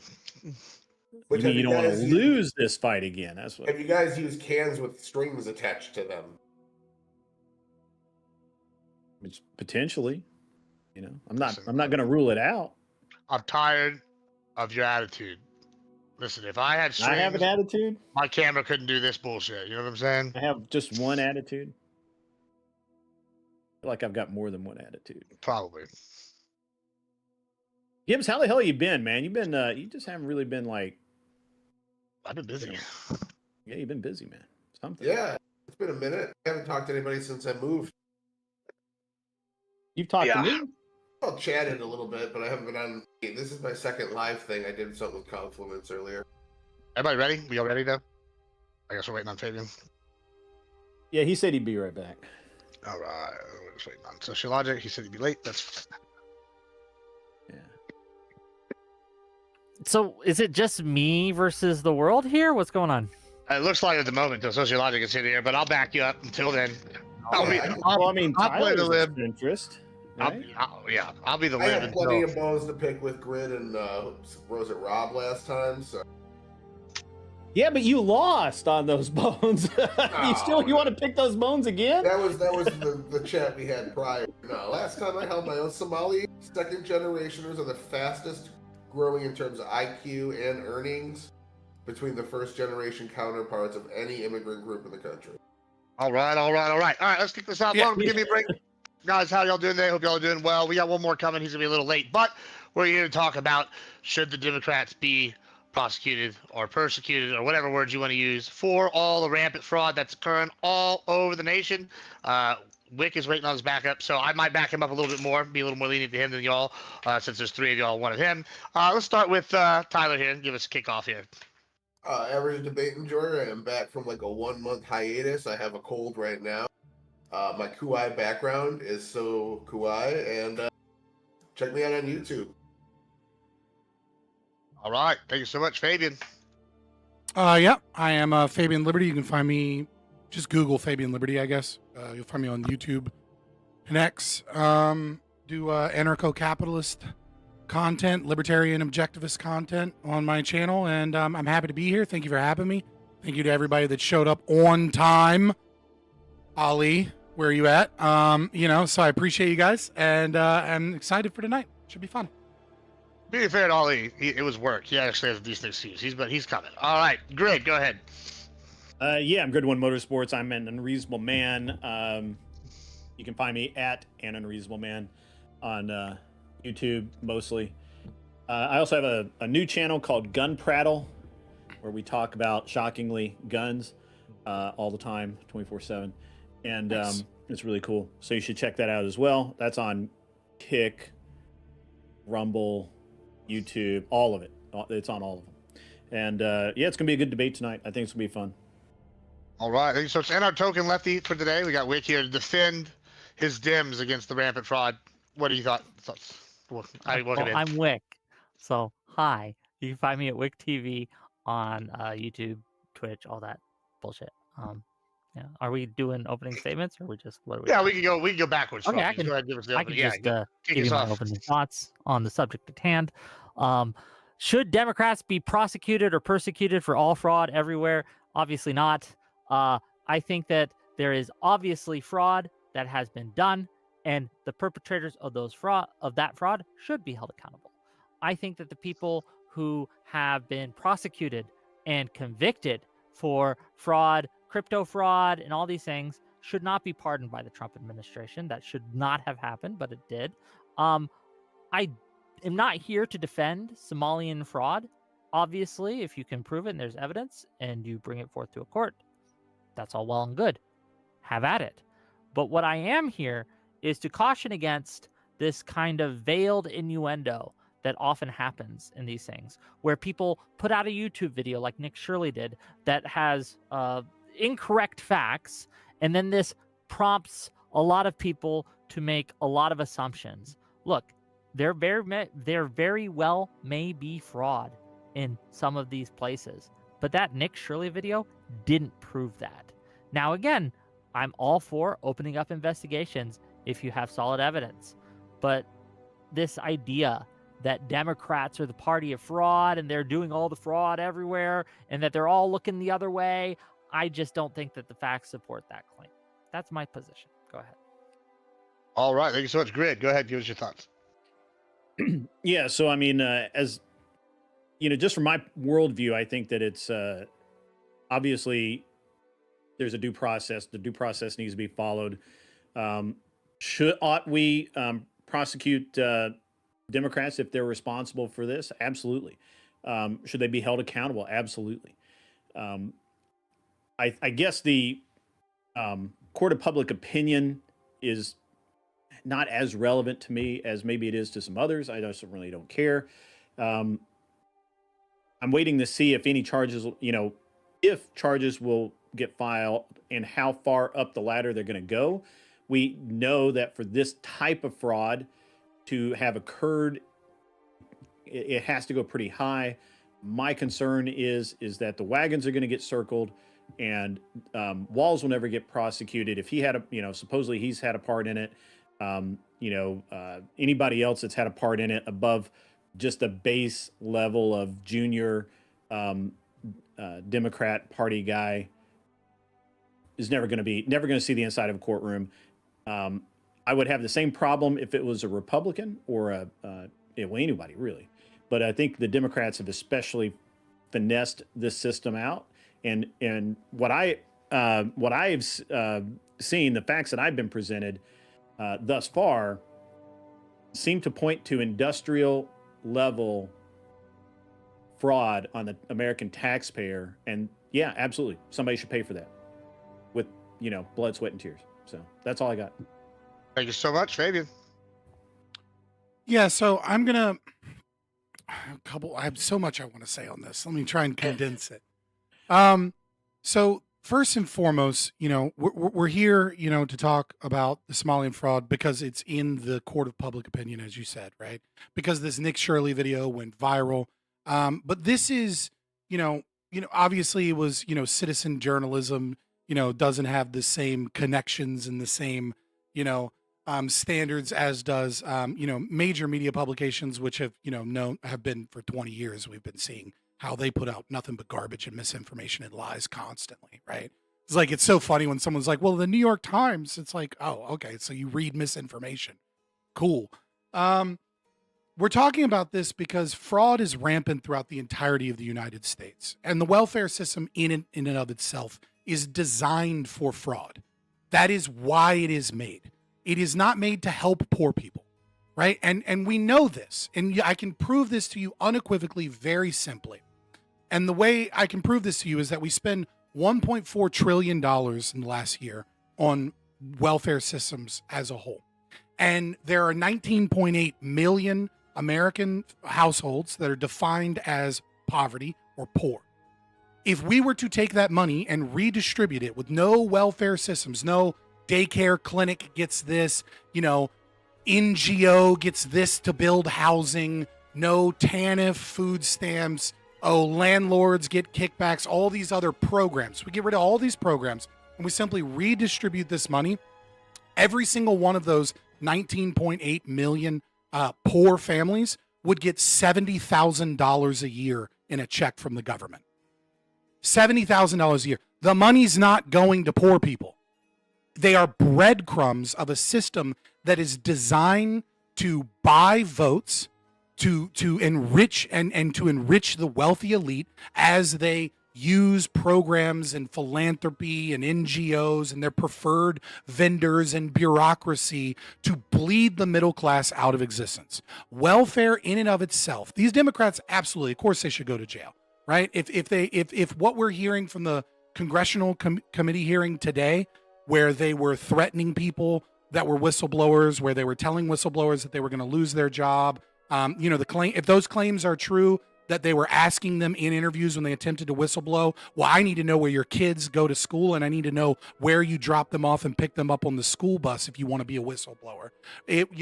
Where we are having, all of these things shut down, where the DHS in Minnesota transferred from criminal proceedings and hearings and then changed the word fraud to overbilling to determine whether or not maybe they overbilled and we should get some of that money back instead of investigating fraud. This has been a rampant system. And the reason it's rampant and the reason we're talking about it isn't just Nick Shirley. It's just Minnesota is a special case because it's the Somalians. And because it's the Somalians, the average IQ of a Somalian is 70, right? 1 out of 6 Somalians has a functional IQ of someone with Down syndrome. They're over 87% of them are on some form of welfare. And it ties with the immigration issues that we are discussing, where people are talking about people from third world countries with horrific cultures like that in Somalia, where they're tribal. And it isn't, and this isn't a black thing, right? Somalia, because of their tribal culture, obviously Africans tend to have a lower IQ than Europeans and Asians and Jews, etc. But it is specific to Somalia because their tribal culture has created inbreeding for, over 200 years. And so they're the most ethnically and genetically homogenous country in the world, right? So there's a lot of inbreeding, and there's an incredibly low IQ, and they're really bad at the fraud. And it's because only 1 out of 40 of them has the intellect of an average American, right? The other 39 out of 40 are dumber than the average American. 1 out of 6 roughly are going to be equivalent to IQ as someone with Down syndrome. And the average person is going to be 2 standard deviations below the mean, which is, highly predictive of criminal behavior, of an inability to be a functioning member of society. Obviously there will be breakaways. Obviously some people are going to be intelligent. Obviously some people are just going to have a good heart and they're going to be hard workers despite the fact that they have a low IQ. But as a whole, as a community, they are deeply not incapable of being able to to being able to articulate their positions or engage in critical thinking. And that's why you see things like Leering Center. And that's why the fraud is so blatantly obvious and easy to discover, because they simply lack the intellect to be able to engage in fraud in a way that isn't obvious upon just an initial inspection. And so obviously there's fraud everywhere. Obviously the system is designed to enrich the wealthy elite, and there is fraud.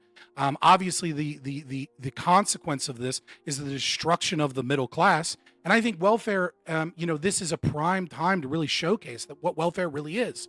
It is a eugenics program designed to decrease the fertility and birth rate of white middle class people in America, squeeze them out to where they can't afford homes, they can't afford businesses, they can't afford to compete with the wealthy elite, and to increase the breeding and the voting power and the political power of those at the very bottom of society, to create a two-tiered system where the wealthy elite can engage in ruling over the rest of us.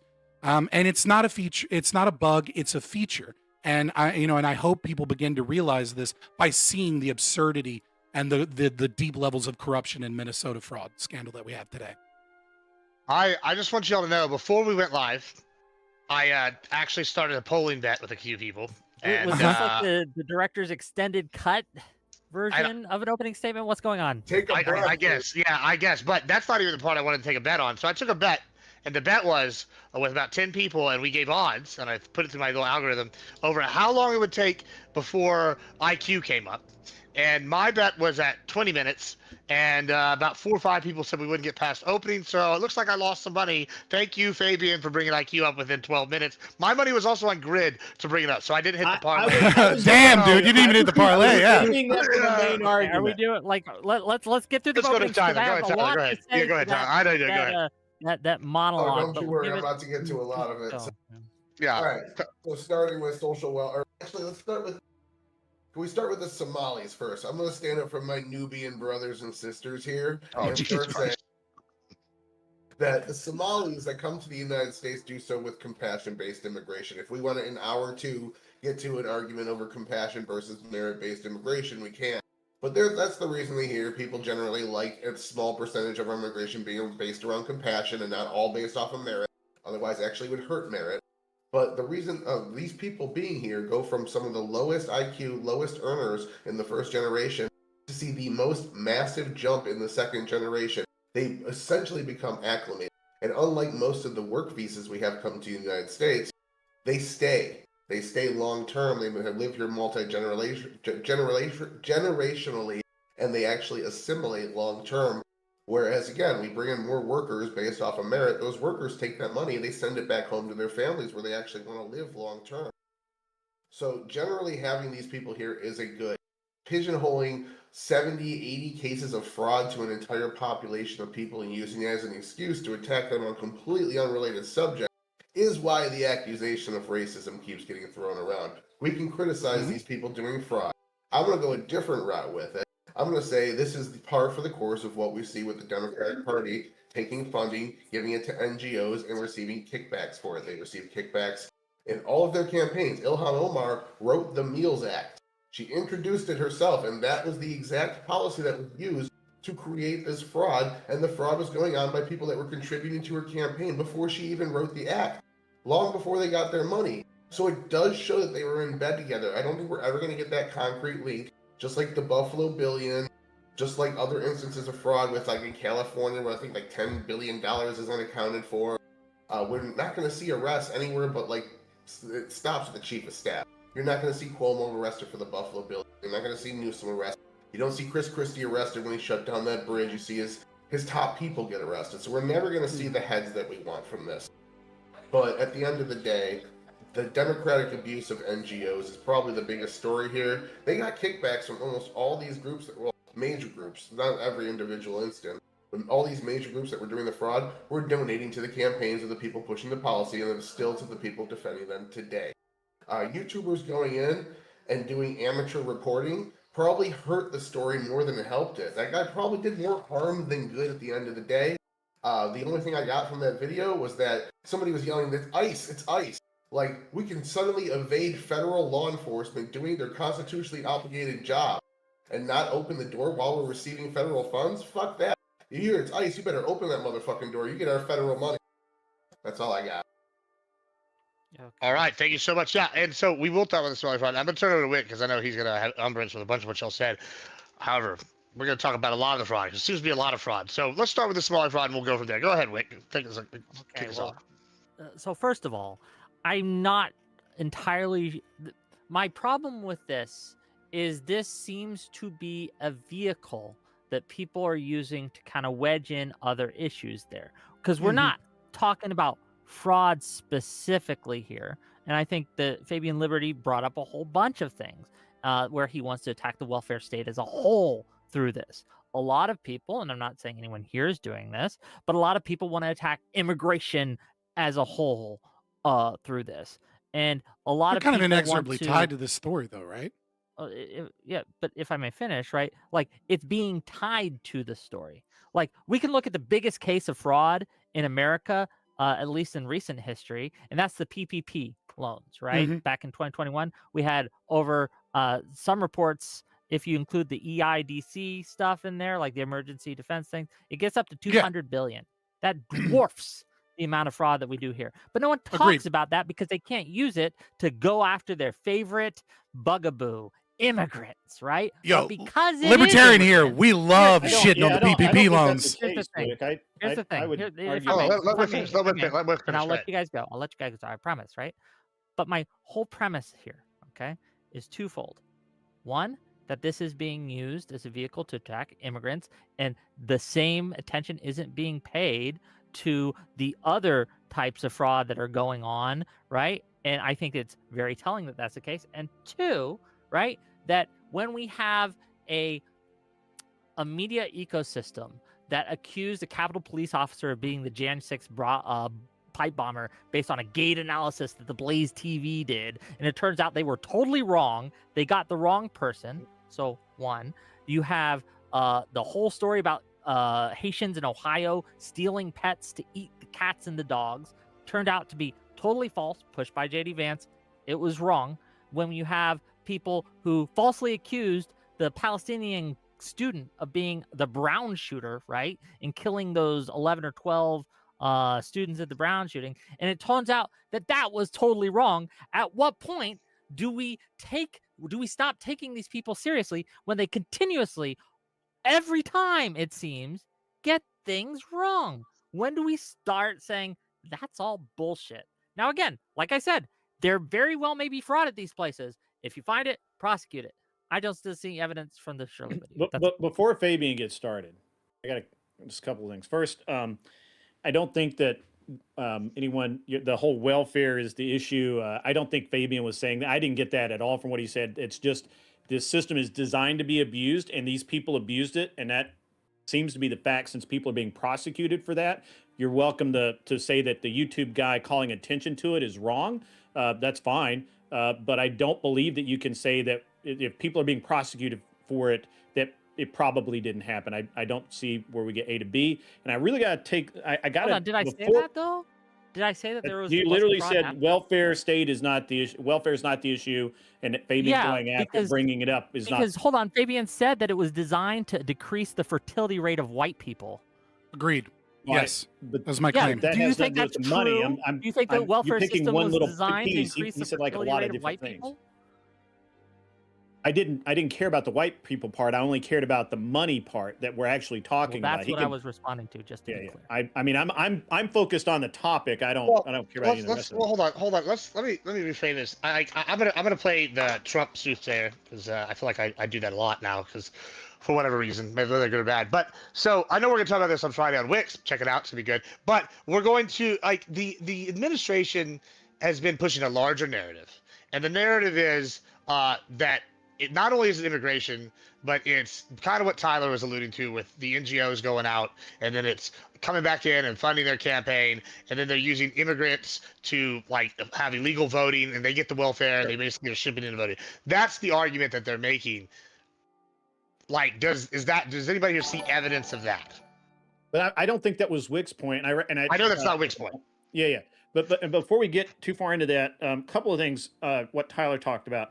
So I'm going to take a little bit of issue with the first generation Somali glow up that you're trying to push. Yeah, look, the difference between working at a car wash and working at McDonald's is not a great leap there, pal. So I mean, I just don't. I mean, you can't make that. Look, these guys aren't working on Wall Street, brother. Like you're trying to make it sound like they make this great generational leap. But again, I just don't see how you're getting there. One people with the other. doing the fraud were doctors.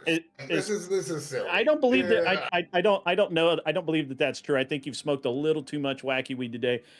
Second, No, that is I true. don't really care that Omar Like that case, sponsors- the case of that judge threw out because it was quote circumstantial evidence, even though the state, even though that's all cases on fraud are basically circumstantial evidence, because like circumstantial evidence is everything other than direct eyewitness testimony, right? So financial records are circumstantial evidence.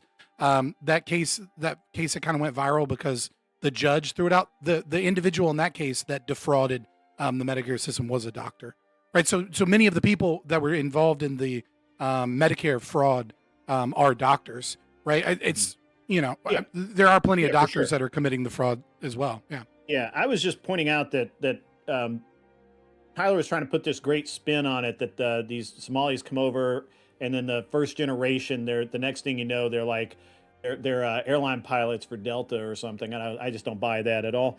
The Ilhar Just Omar look at the bill, I don't data. really care about. Some of them I do. know that I understand that was fraud, but what I did care about, what I did find really interesting was the low level arrest. Yes, you're right. You're 100% right, and that echoes kind of what I said about where we know that there's obviously fraud, right? I mean, the money's gone. They don't know where it went. There's obviously fraud. You're correct, I believe, that nobody above a certain level is going to get touched. That's how politics in this country operate. But it kind of plays to the prompt of ought they not be prosecuted? Should there be a political can I just force ask field around directly? these people? Sure, can I just Because ask I directly just what don't your see that. evidence is that Ilhan Omar, Tim Walz, or any of the big people that you want prosecuted? What's your evidence that they were? I that didn't they say were who I either wanted prosecuted. We're not engaged gonna in find fraud? Can I finish my question? Either engaged in fraud or that they knew about the fraud and did nothing. Because I have evidence, right, that Tim Walz specifically put forth what was it?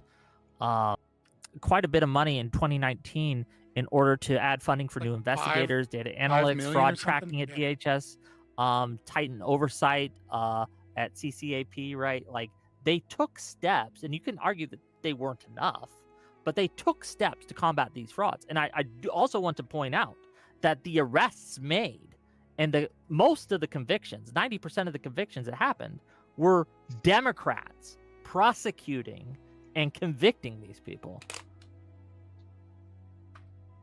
I don't know who Well, that's this is directed under the at. Biden That's administration. directed at you. You keep saying there's obviously fraud that the Democrats are doing. Well, sure. Okay. Well, yeah, So you obviously. literally just said that there are people that were prosecuted for it. Who Ilhan were those? Omar, Were those people Tim Democrat or Republican that So were do you think prosecuted? that Ilhan Omar is engaged in fraud? I didn't make that claim. He made that claim, and I said I didn't care about it. Okay. I didn't Well, make whoever that claim is- specifically. I mean, she has No, since not- 2019 increased her Scott. net worth Tyler, by Tyler, 66,676%, and her husband has beaten Warren Buffett on the stock market every year since then, which is interesting, right? But I mean, like not atypical of politicians to be engaged in corruption and fraud. They're all corrupt, right? Like if you're voting for a politician, it's a corrupt piece of shit thief that should Okay, well, probably can I be just killed ask directly then, and just drawn so we and can quartered get a- publicly just for the crimes that they've committed against the American people. Just so I'm aware of your all's takes here, I'll just ask directly: who here thinks that Tim Walz or Ilhan Omar or any of the ones senators, House Representatives, have engaged in fraud here? Who thinks that? Just Have like, engaged in speculate fraud? it or No, who prove has it? evidence for that? Oh, we're not going to get evidence. I mean, if I had evidence, I'd have already no turned it in. evidence. I mean, right? so Well, the that was Senate, already- the There's no congressional investigation yet. I'll committee. just cede to you that some of Did the it- Democrats at the state level obviously Did anybody did. listen to the congressional committee today, other than me? I looked at the highlights. Weird. I was busy. I was I watching unfortunately was All right, busy so all if day. you Just watched, started an it's fine. investigation. Right. If you watched it at all today, right, then obviously there's no smoking gun of like Tim Walz or any of these people signing a document saying that like there is no smoking gun as of right now. And I highly doubt that they'll find one, even if they did a genuine, thorough investigation. What we do know, right, is that Tim Walz put money forward to it was $5 million to have additional investigations into fraud. We know that. We know that he took some level of action. We also know that the lieutenant governor, and a lot of these people were getting a lot of check blue money from the very organizations that were some of which are accused, some of which were prosecuted for fraud. We know that the administration in their process and the Walz administration changed with that $5 million. They changed the DHS in Minnesota from specifically targeting and trying to investigate fraud to overbilling, and created committees to try and recoup money to some degree. And so while they put in more money for investigation, they moved away very much from criminal investigations into going through documents and being like, hey, can we recoup some of this money? Is that tacit support or not? It's like a lot more investigation is going to have to go through to what level to what level they were complicit in specific stealing, fraud, right? That is not necessarily my overarching argument. I agree with you, your characterizations, Wick, of my argument. I don't need to be defended against those characterizations because they're not mischaracterizations. I agree that people are tying this to immigration and to Somalians specifically. I agree that people are tying this to welfare. I think that is good, and I think that they are inexorably linked. And I think it is a very I think it is a debate bro tactic to try and isolate what is happening and what is occurring from the overarching problems of the welfare state and from immigration policy to try and say, no, we just need to focus specifically on is this one daycare center, do we have the evidence to prove that this is fraud or not fraud, when we do have a ballooning welfare state that is putting the middle class into inexorable amounts of debt and destroying this country. Sure, just real quick. Go ahead, Wick. After Wick goes, I'm going to get Ollie in here to give an intro real quick. When you say the welfare state, are you including Medicare, Medicaid, stuff like that? I'm including all of it, right? So I would include farming subsidies. I would include all of that. Social Security, right? Yeah. So almost all of that 1.4 trillion you mentioned that going toward the quote unquote welfare state goes to old people, right? A vast majority goes to caring for old people specifically. So if we want to look at the problem with this, right, it isn't daycare centers or welfare as a whole to working class individuals, right? I disagree with that. The vast majority of it goes towards old people and the healthcare for old people. Yeah, no, I disagree with that characterization. When you have, according to the committee today, we have well, you said right that that you wanted me to agree to you saying that the issue is old people and not fraud or welfare system in general. That is you're correct that the boomers are the major recipients of the welfare state. That doesn't magically mean that fraud in Minnesota at the conservative estimate of $9 billion, which is more than we've sent to Israel in aid since the beginning of October 7th, is somehow not an issue, right? Both are an issue. The redistribution towards poor boomers, right? Like I don't care. Like I made the assertion. I know it's not a trick. There's no trick. It is. What trick? We can't focus on one thing, and then I try to make a more holistic argument, and you're like, well, we have to see he's dodging from focusing on this one thing. That's not a trick. That's not a trick. You're trying to use what I attacked you on and reverse Uno it, but you're failing because it's just not true. What I'm saying is the meta argument is very simple. $1.4 trillion being spent.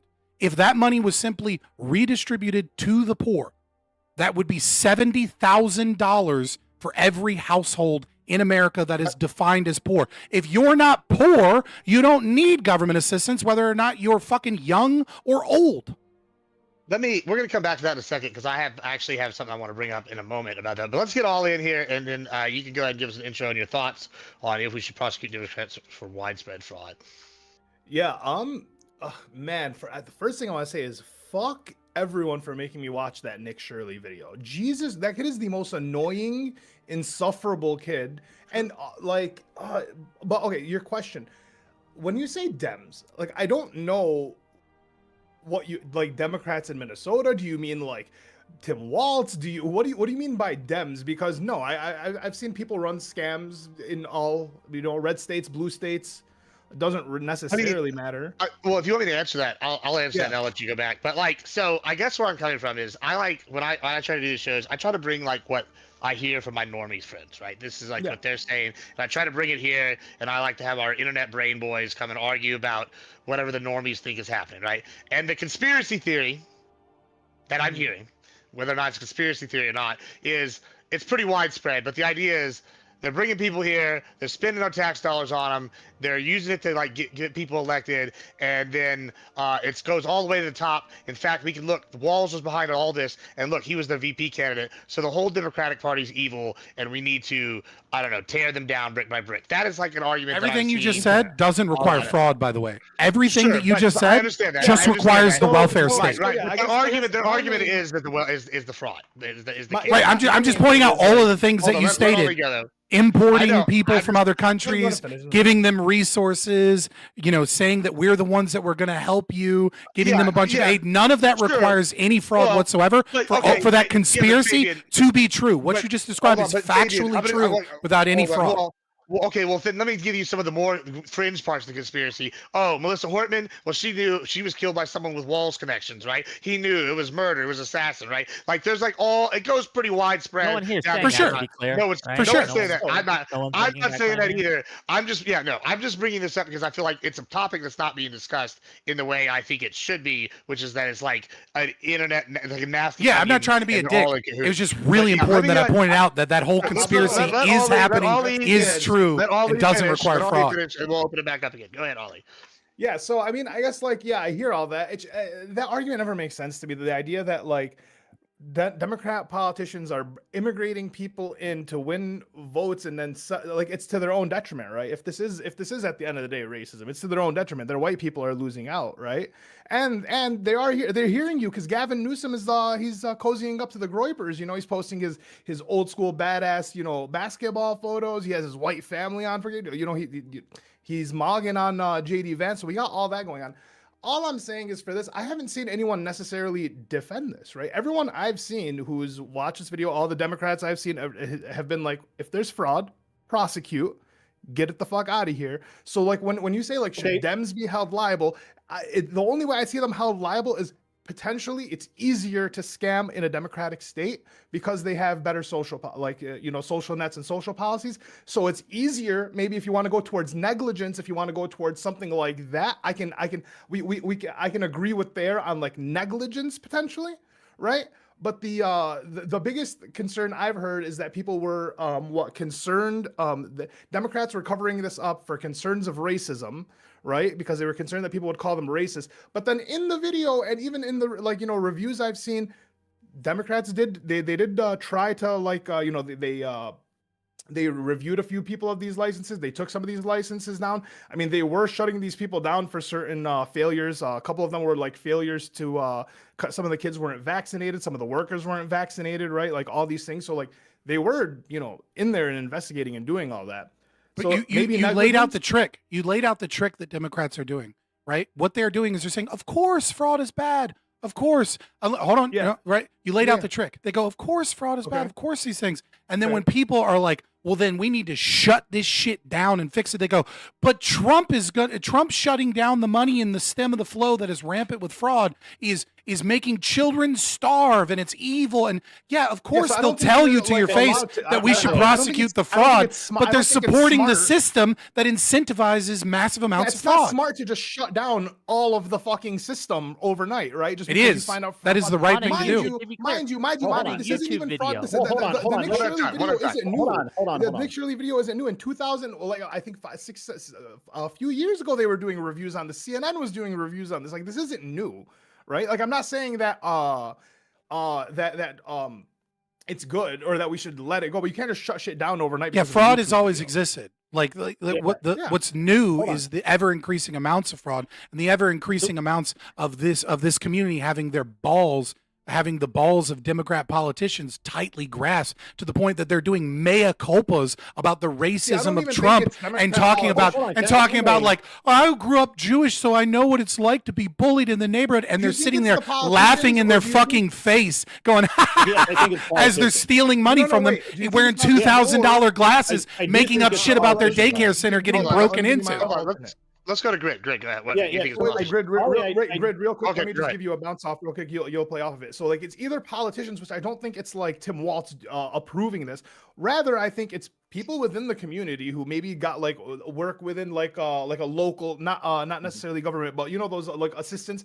These are people who probably went to school. They know how to work the program, so they're doing the cover-ups. I think it's an inter-community thing, right? I don't necessarily think it's politicians that are doing it. Nah, they're too stupid to be able to pull it off to this degree. So that's a great point, but I'm gonna put this to Wick and Fabian, because these guys are each gonna have a different opinion on this. And I think I know which way it's gonna go. So if it's the case, Wick, that Walz did all of these, which I believe it is, that he'd put all of these task force in place, he tried to get the enforcement up, he did all of those things. If that's the case, why is it that the only actual investigations and prosecutions have come from the national government and not the state government? Well, I think because they're federal loans that the people have, right? A lot of it's some federal money. But the state can prosecute for fraud in their state. And to be clear, a lot of them kicked it up to the FBI when they realized that the scope was probably beyond their resources, right? We would just cede to me, right, that the federal government has more resources. I think you could assume that happened. I don't think there's any evidence that happened. There is for the major case, the autism case. There's documented evidence that Keith Ellison and the state government worked with the federal government for that like big one. I think it was I mean, and hundreds of millions. And I can't give you every single case of fraud that happened and whether or not and how the state government worked with the federal government. It's beyond the scope of what my answer can be to you. However, I can say that in the instances, if you find instances where state government actively obstructed the federal government's investigation of these things, I'm for prosecuting that or holding them accountable. But what I haven't seen is evidence that that's the case, and that's what I'm asking you. Do you have evidence that the state someone at the state level obstructed the federal government's investigation? In March of 2025, a federal judge found Tim Walz, governor of Minnesota, was not telling the truth. That means he was lying about stopping payments on these to these nonprofits. That he said that he did, but he in fact did not. And a federal judge found that to be true. And there were claims of racism that were made, and that case was thrown out. Now, whether or not you agree with that, that is the facts, right? I don't give a shit whether you agree with it. That's the facts. It happened. Well, and this again, you can't. I'm just asking if you want to say that the Democrats at the state level or even the federal level they want the same things the Republicans want, and they're trying to do a good job. You cannot prove it, or you've not been able to prove it. I don't have to prove that anybody that commits fraud should be charged with fraud. I don't care what party they are. But what we have is a proven arc of Democrats in positions to regulate these programs, repeatedly either failing to do their job, which, fire them, or maybe put them in jail if it's criminally negligent, or in the damn programs, that's best option, or admit that Democrats cover for each other and they're just not going to go to fucking jail. Well, you said that he was found the facts of a case that got thrown out. Yes, he was found. A federal judge found he was not telling the truth. Do you mean that the case was found in favor of Tim Walz? It was not found in favor of Tim Walz. A federal judge found that Tim Walz was not telling the truth about then why was the stopping case thrown payments to these nonprofits that were defrauding the government. In fact, Why was Go the ahead. case thrown out that you're referring Wait, to? Why was he it did thrown out? Because there were perjury? claims of racism made, and the case was thrown out. Let So me you let me think ask. that- oh, hold on. So Go just ahead. to be clear, because someone said that the case was racist, the case got thrown out. No, they filed. I know what he's talking about. They filed a racial suit against the state for persecution against the Somali community, and it held up the investigation on the state level that was being done. So was the case thrown out? Racist. I think that it didn't get settled in time, and the federal government stepped in and took over. I don't think we saw a conclusion to it. I guess hold on. Halted at best. I think Let halted. me just pause this because I think we're going down a little rabbit hole. Like, what is the like? And this is the same question I know I've got asked for like the Trump stuff when he got convicted and all these stuff, and I said it was a witch hunt and whatever. Like, I guess we're at a point now. It seems like, what is the standard that y'all are going to accept as like, what did you say, interfering with the case? Would it be like, oh, someone is going to go give testimony about fraud happening and they get fired the day before they're supposed to give? Or would it be like, oh, they're doing this like race case where they're using lawfare? What is like the standard for interference? What like, let's go to the left. Yeah. That's easy to answer though for you. Like, it's like any email that says like giving them some sort of tips on order to how to get away with what they're doing. Oh. Any coordination saying, hey, we're going to give you this money, make sure you donate back to us. Any anything- tangible involvement Yeah. between one and the other, it's going to be any pretty involvement simple. really. If Do we have I don't any know of any that? of the other people in politics, but if Tim Walz was talking to any of the daycares, right? If there's any email between like do we any of have the any of that? politicians. Do we have any There's enough evidence that smoke. any of that There's happened? more than enough smoke to merit the investigation. Well, that wait. just started. So like, okay. As far as I know, growing up in Dearborn, large Lebanese community, we had this thing called Access, right? It was people who didn't necessarily work in the government, but they would help. They knew enough English and they were here long enough. Maybe they were second generation, third generation people, and they would help like non-English speaking people like fill out forms for businesses, fill out forms for so on and so forth. Like, Sure. why And to does it vote. have to be that the Don't forget voting. and to vote what? In Minnesota, How to you vote, can whatever, vouch where for to vote, someone so on and even so if they don't forth. have an ID or any proof of residence. Up to 7 people. Well, if it's whistleblower Yeah, I don't know. accusation, But I'm saying like can there are probably verify it. it's probably more likely that there are these resources in like Minneapolis, right, where there is like a center for like Somali people that can go to help them file these people. It's more likely that that group would be like involved in the fraud than people that are like finagling. Because with a lot of these daycares, it was they said in the video it would say like 2 daycares were run out of the same place, but really it showed like there was a daycare in 2022 and 2023, and then it changed names, or it seemed to have changed names in 2024 and 2025. So it just it seems like Well, I mean, it doesn't several of seem. them were shut down, So- right? They came Some of them in, were they shut down and then they Hold on, reopened hold on, under a hold on. different name. Yeah. Yeah, they would get investigated for committing fraud. Yeah. And then they would shut down. Yes. They would wait a month or two. They'd reopen. Different name. Different name, same owner, I assume, or 100%. maybe change. Maybe the wife instead You ever of the see husband. corporations do this all the time? Yeah, corporate. Yes. Yeah, this isn't. I mean, that's what's called fraud. 100%. Yeah, I know. I'm not Okay, saying so- there isn't fraud happening. so- I'm saying I don't think it's the politicians enabling the fraud. Okay, That's kinda so- what I'm so saying. I was But asked- the politicians have to enable it because they're the ones that sign off on it. They're the ones that. push Tyler, it over. They could be getting Hold on, hold on. frauded. They're getting scammed as well. Tyler, go ahead. The government question at the end of the scam. day, whistleblowers can be verified in any way. That's enough proof to prove they were culpable. But I kind of want to go like back to what Wick was saying earlier with the old people being the majority of spending with the programs. The boomers are getting there now.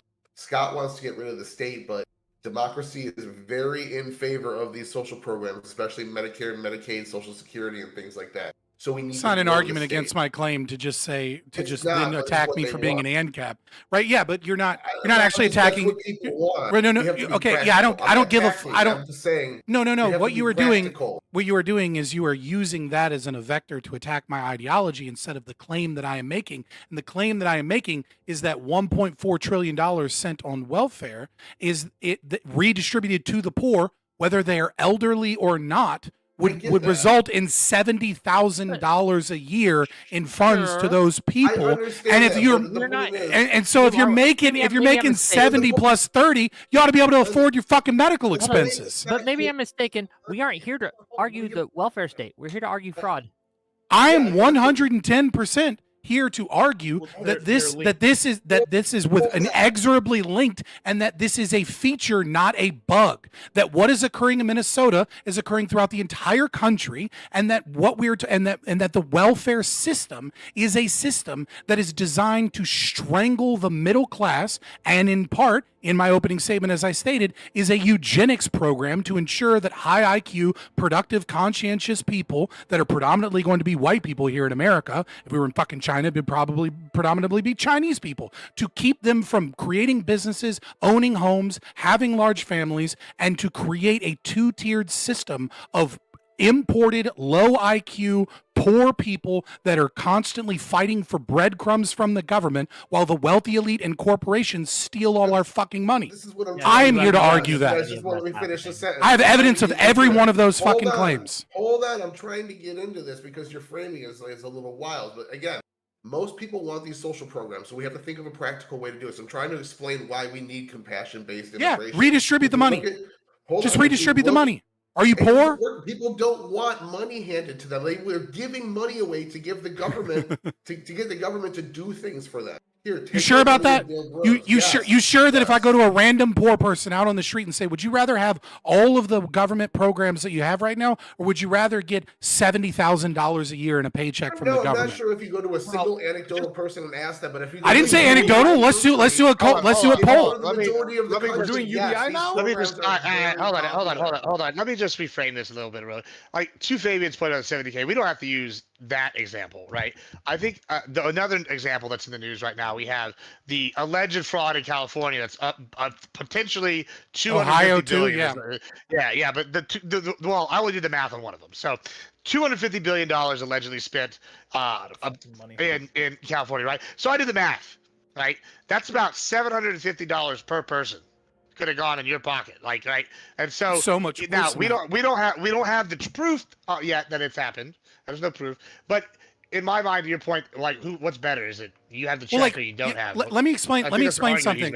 Let me just give you an example. They had a California, San Francisco. I apologize. San Francisco had a housing program, right? And there was a wonderful kind of like I forget the guy's name. He's a YouTuber turned real estate mogul that like does like financial things. And like his big claim to fame is that like he doesn't raise rents on people because he makes more money by not raising rents. Because if you have a good tenant, why raise their rent and gamble with like them leaving and then getting a new tenant that might be super shitty? That it's just more profitable for him to keep the rent the same and not raise rents. So he saw this program that San Francisco put forward. And what the program was is it was supposed to turn units or buildings that weren't necessarily, single family housing, or they were really big houses, into duplexes. And this is an expedited process. And what ended up happening is he spent a bunch of money to turn it into an apartment building, or like an apartment or a little small house for someone, right? He went through the inspection. There was a $15 item. The inspector didn't want to wait, so he had to get a new inspection. Upon the new inspection, they said that, actually, you need to pay one of our approved lenders to use a camera and go through your sewage line to make sure that everything's good. So then he had to wait a couple weeks. He paid for that. Then they said, there's a crack at the sewer line where it meets with the city at the road. That's going to cost you $22,000, and you need to get an approval from the city. By the way, the law requires that you give 60 days notice to the supposed moving in tenants that there's going to be things that are going to get done. So he fights through that. He gets in another inspection. Once he gets another inspection, they say the sidewalk has tree roots, and those tree roots are damaging the sidewalk that the city owns. So you need to pay that. By the way, there's a 60-day approval process. And what ended up happening is he lost almost $100,000, and he had to pay government-approved lenders, companies that work with the government, that have special access to the government, as he was bled and dried of almost 6 figures and no rent. And this is an expedited program. This is how welfare actually works, is that it is designed to enrich people's political donors designed to when I was out enrich of work- these No, no, systems, wait, wait, designed to wait. enrich the wealthy so that we can create bullshit affordability programs that don't help the poor. And that's why we're spending $1.4 trillion and poor people are still fucking poor. This is a When I feature. was out of work- It is meant to create fraud. Go ahead, Wayne. No, if he's going to tell a story, I'm going to tell a story. When I was out of work, right? If we're going to do anecdote Story ending time? here, right? When I was out of work before I joined the military, right? There was a period of time I'd gotten fired, laid off from my job, not fired, right? And I was out of work for a little bit. Thank God that they had unemployment for me in the state that I was in, so I could pay a little bit of my bills and get through that time and get back on my feet. The Who idea pays for that it unemployment, was by the way? specifically designed to destroy white people. He paid for it. Who pays low for that, by the way? immigrants, right? Who is pays for it? insanity. It is Who pays for not that? fact in fact. Who pays for that and government we have program? plenty of Hold on, evidence let me of finish. welfare. Who pays for that actually helping program? People get through. I am an example of Who pays for that welfare program? helping someone Let him finish. get on their feet, right? Who But we're pays not for here unemployment? to talk about the welfare state. We're here to. I'm here to talk about the whether or welfare not state. Who pays for Democrats it? Are Well, to blame let me- for fraud. And who pays for it? specifically through the Who lens pays of for it? Minnesota. Who So pays let me- let me- unemployment? Who pays unemployment? Voters. The Man, it voters. doesn't No. matter. I'm glad it was Okay. there.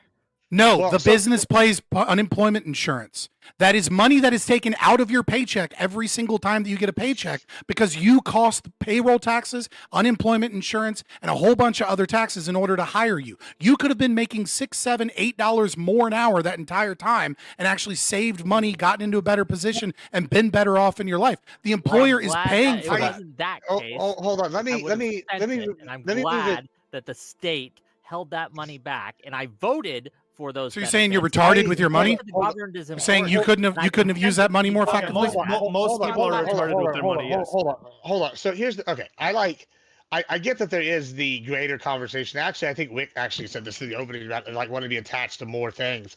But I think that there's more direct link for like what these conspiracy people are saying, right? I'm gonna post a couple links right here in the group chat. This is gonna be one of them. So Minnesota is also under fire for their voucher voting system, right? Yeah, And I brought they're that up. also under- Yeah. Yeah, I believe you did. And they also are under fire because Trump, like I guess, lost Minnesota by 139,000, and now according to public records and some election official, allegedly there's 193,000 duplicate votes, and so now they're opening up an investigation into voting. And I actually looked, and apparently this has been an ongoing issue. There's a claim that in 2022, 583 votes were the deciding factor in a local election. Like I and there ended said, up you being don't need duplicate- fraud. Yeah. You just need So, the government programs like- that the Democrats created to fuck over the Well, middle the- class. Well, the point that I'm making, and I guess I'm making for the people that aren't here, and I guess that I wanted really to talk about with this panel, is there seems to be some kind of connection between the money going out to the NGOs and then coming back to the Dems, and then potential voting fraud and like why these people coming. Do you, Wally, do you or Wick see this as a potential thing? Because I know like Fabi wants to talk about the welfare, and that is appealing to me, but.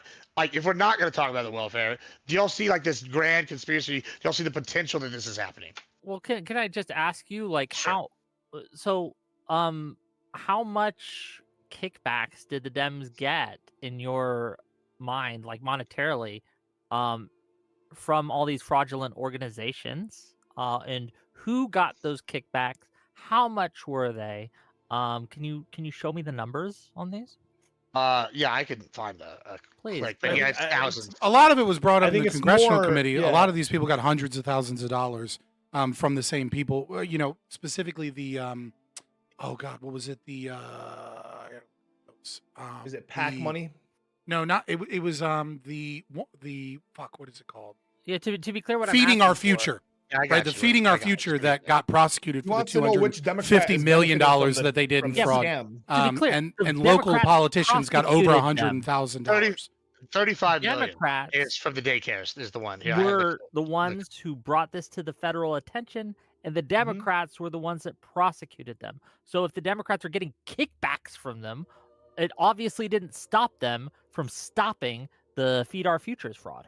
You do realize that Democrats aren't one person, right? That there's multiple people. There's going to be some Democrats that Neat. give a fuck and Interesting. care about fraud So and want to maybe investigate we should things. only And then there's going to go be after other Democrats Democrats. who are engaged in fraud and not. Do you try to think you paint made a bright point broad here? brush of the Literally Democratic no one. Party. Thanks for making my point, you fucking retard. I think you might be the Jesus Christ. retard here. Talk No about one here Somalian is level arguing. IQ. Here we have a good example of it. I'm way literally smarter the- than you, it's- Wick. Come on. Let's be real. Not in So any world, it is in the any prompt, shape, right? way, The or prompt form. is You've should never Dems demonstrated Brother, that. you are You've never brother. You are the shown that. midwit You've of lost every midwits. single Come on. So, hold on, You haven't really, lost every single argument. In fact, you're guys, reaffirming that Somalians have low IQ. You're right, fucking let's go to- let me- conceding the point let me that they're go to- fucking functionally retarded. Let me go to Ollie. I don't care so much about the who's retarded combo. Listen, we're all retarded. Anyway, here you go, Ollie. Go ahead. I think the most likely is that it leans towards like for votes, right? You bring you have the NGOs that go and they find these people and they bring them in, and to Fabian's point, American elite want a immigrant poor class to control in America, which to an extent doesn't. That's just adding to it. That's not my point. Just be very clear. Yeah. Like Okay. they want a poor class that loves social But it helps programs. that if a lot of them are immigrants. Well, I mean, if you're trying like it doesn't, it's not like there's like some fucking dude with like a big Jewish nose rubbing his hands together creating this whole thing. It's a matter of incentive, Well, no, right? that's what if Gibbs- you that's what Gibbs' right, like friends are saying. it's like if you are a Democrat, right? You are a socialist. Right? Like there's no such thing as a Democrat that isn't a socialist, obviously. And Well, so when you are a Republicans are socialists socialist too in your Democrat, eyes. most Republicans would be socialists, correct?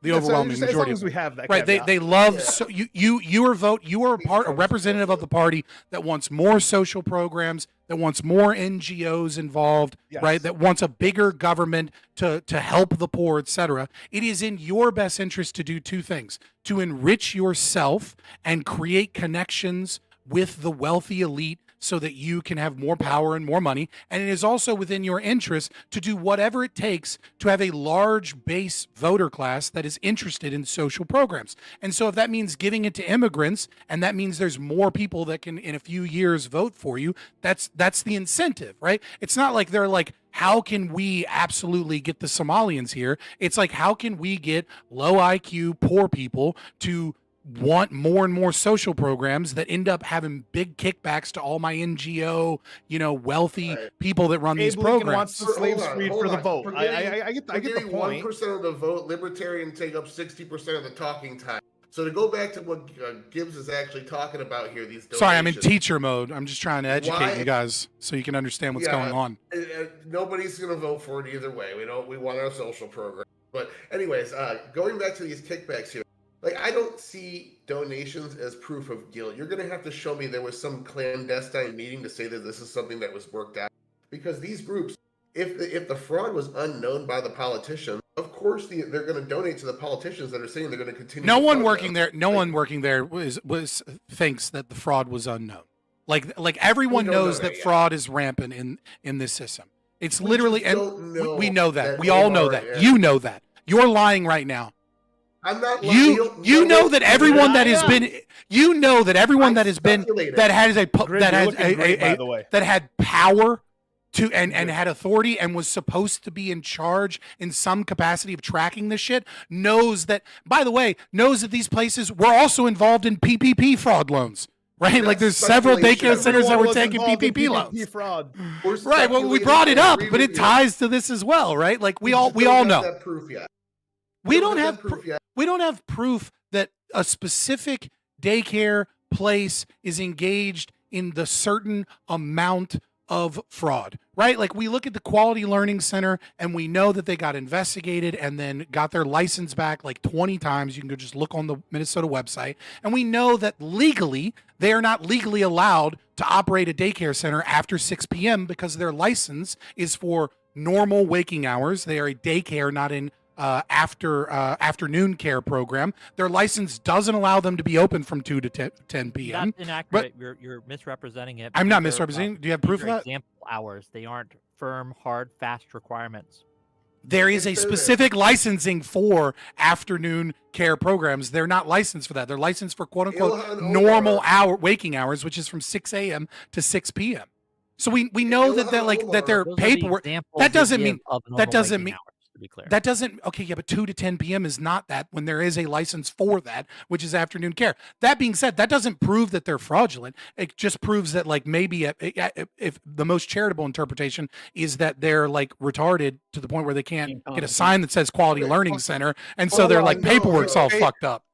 What we know is Ilhan Omar wrote the Meals Act, and Ilhan Omar wasn't born here. She's not one of those intelligent Somalis in the first generation. You know what I'm talking about? She's one of those inbreds with that fucking 60 IQ.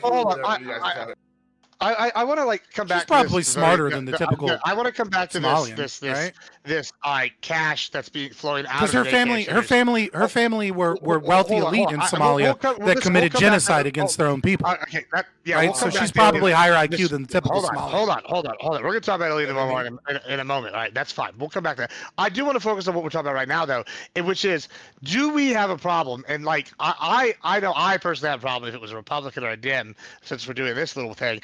If I got government funding for my business and I turned around and I was spending that money on political campaigns, like now, I agree we haven't fully It's proved a corrupt this yet, incentive structure. but, It doesn't necessarily prove but fraud. it does. What? I'm saying it's a corrupt incentive structure if you have businesses that are potentially engaged in fraud and getting, or at the very least getting a ton of government money, and then some of that government money goes to the very people that are supposed to investigate whether or not they deserve that government money. Yeah, that's called. Hold on, that's you know what we call that? That's called a protection racket, right? You Yes, go down government there- is a protection racket. Agreed. Yeah. Like, wait, hold on. Hold on. I like if I'm in the mob. Let's say I'm the cartel and I open up a business and I say, you're going to give me $1,000 every fucking month, you know, for protection. That's one thing. That's different, right? But there's That's what taxes are. Oh, yeah, sure. Sure. I guess you can say, but there's a difference between, oh, hey, we're going to cut you this kickback, and then I'm going to turn right around and I'm going to donate $1,500 to like 15 campaigns, like so that y'all can get elected. Like that seems like there's a systematic, like in place system that this is what like these people that voted for Bernie disagree. No, voted I disagree. for MAGA now. They're saying that there's been a uniparty that's been sitting here and has been like a deep state almost. And like I don't agree with this idea that it is, but I do see this idea that there are like structures in place that keep these people in power that are illegal. It's what George Carlin said, right? You don't need. It's all this innuendo is, well, you know, we all you don't, know. So it's like what George Carlin said. You don't need evidence a conspiracy when like we're interests just gonna say align. we all know, right? nudge, nudge, wink, wink. Like, Well, no, show so- me the evidence and we can prosecute it. We know we can because Biden's DOJ. You don't give a did fuck about that. the fraud. They got Stop. actually Let's stop being prosecute- silly. They got actual evidence. They went forth and did actual investigations. They did actual court proceedings, and they actually got convictions. All this innuendo bullshit is just that bullshit. Give us facts, give us figures, give us connections, make those So do you think? connections Do you for think? us. Do you think? Do you think a thousand? It'll Do you think? work. Do Don't you think just 1,000 say federal agents should go in and go through all of the paperwork? Wait, is this the same standard we have Do you for think? Do you Epstein? think Trump? Do you think it would be a good thing if Trump sent in 1,000 federal agents to go through all of the paperwork If at the you government have level? evidence, investigate it. Whatever it takes to investigate that, I'm for. Okay, Well, the awesome. reason I So don't- you support that. the- But the again, reason I'm I- gonna. He interrupted me, so I just want to very quickly say, Interrupted you, you don't. brother. You're going on this directed, extended cut Lord of the Rings fucking rant. We're not here to watch your fucking movie. We're here You know to why have the a Lord of the Rings? discussion. Lord of the It's Rings impossible is to so have a long discussion when you because it's so filibuster good. Constantly, because you're Right, in I'm just teacher so mode good. That's where why I'm you're going so long. through Hold on. So again, if you would just shut the fuck up, I'd get to it real quick. So I get it. You're not here to have a discussion of any merits here to other talk than about your fraud and defense Democrats. of fraud. Somali So, IQ. anyways, yeah, Somali IQ is a big part of this discussion. Alright, But you got- regardless, you got, like- I you just got, want to like, say this 30 seconds. again. It's like George Carlin said, you don't need a conspiracy when like interests align. Just because these people are donating a bunch of money to Democrats doesn't necessarily mean that there is collusion. It is in the interests of the Democrats to not go after the people that are funding their campaign. And it's in the interests of the people that are doing a bunch of fraud to give money to Democrats so that they feel like we're buddy and so that they feel a certain way. You don't actually have to have a smoking gun of like a meeting that they had to send an email and being like, you give me this much money and I'll protect you. Okay. What is being made up? What is the problem that you're accusing me of making up? I don't know, because you haven't said anything of substance. You haven't given I've me said a anything lot. to chew on. It's all vagaries. You've given me vagaries. So you don't deny the numbers that I've given on welfare? You haven't given me any numbers. I have. You argued against them. Okay, what are the numbers you've given me? The $1.4 trillion and the $70,000 to every poor family and the redistribution of that instead of welfare programs. Absolutely it does. Arguing about the welfare state. Absolutely it does. It has absolutely everything to do with fraud. Because if there was no fraud whatsoever and there wasn't kickbacks and all of these corporate fucking things and vendors and bureaucracy and it was just money, guess what? We wouldn't have any fucking poor people, would we? If they were all making six figures. Hold on. All right, let's go back to. I want to move back though. Because I don't know if I believe it's some grand conspiracy and everybody's involved. I do think that specifically Minnesota, it looks like they set up some kind of corrupt Tammany Hall kind of thing. What is the level of evidence or that we will need to say, let's prosecute Tim Walz, or let's talk about Ilya Omar.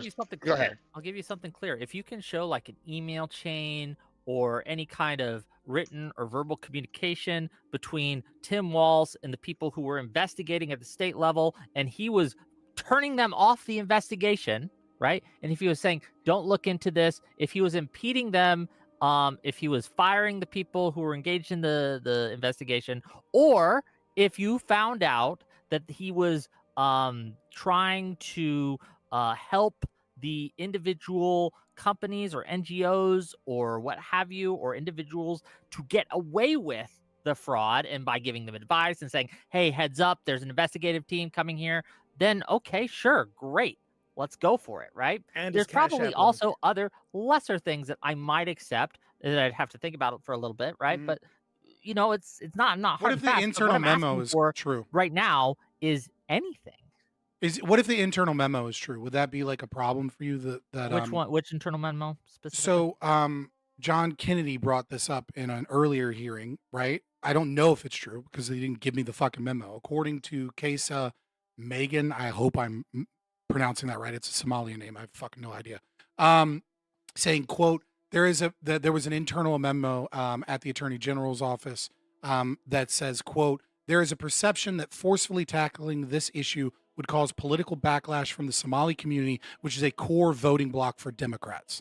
If that memo is true, right, and that they are hesitant to go after fraud because it would be perceived as an attack against the Somali community because they know the fraud is rampant in the Somali community specifically, would that be an issue? Do people need to be at the very least fired for that? That obviously is an issue, but does that prove, or is that evidence of them helping the fraudsters, or is this evidence of them being scared of being accused of racism in 2020? Well, that negligence, if they're in power to be the ones to prosecute and investigate it because of their fear, would be helping them.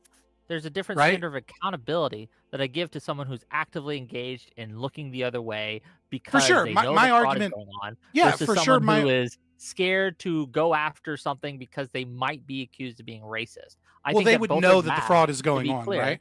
I think that both is bad, to be clear.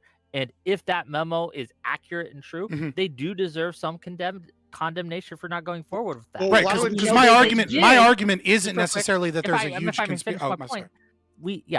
We know that the Biden administration on a federal level did go after these people and did prosecute them and did hold them accountable. So it didn't seem to stop the overall arc of justice here.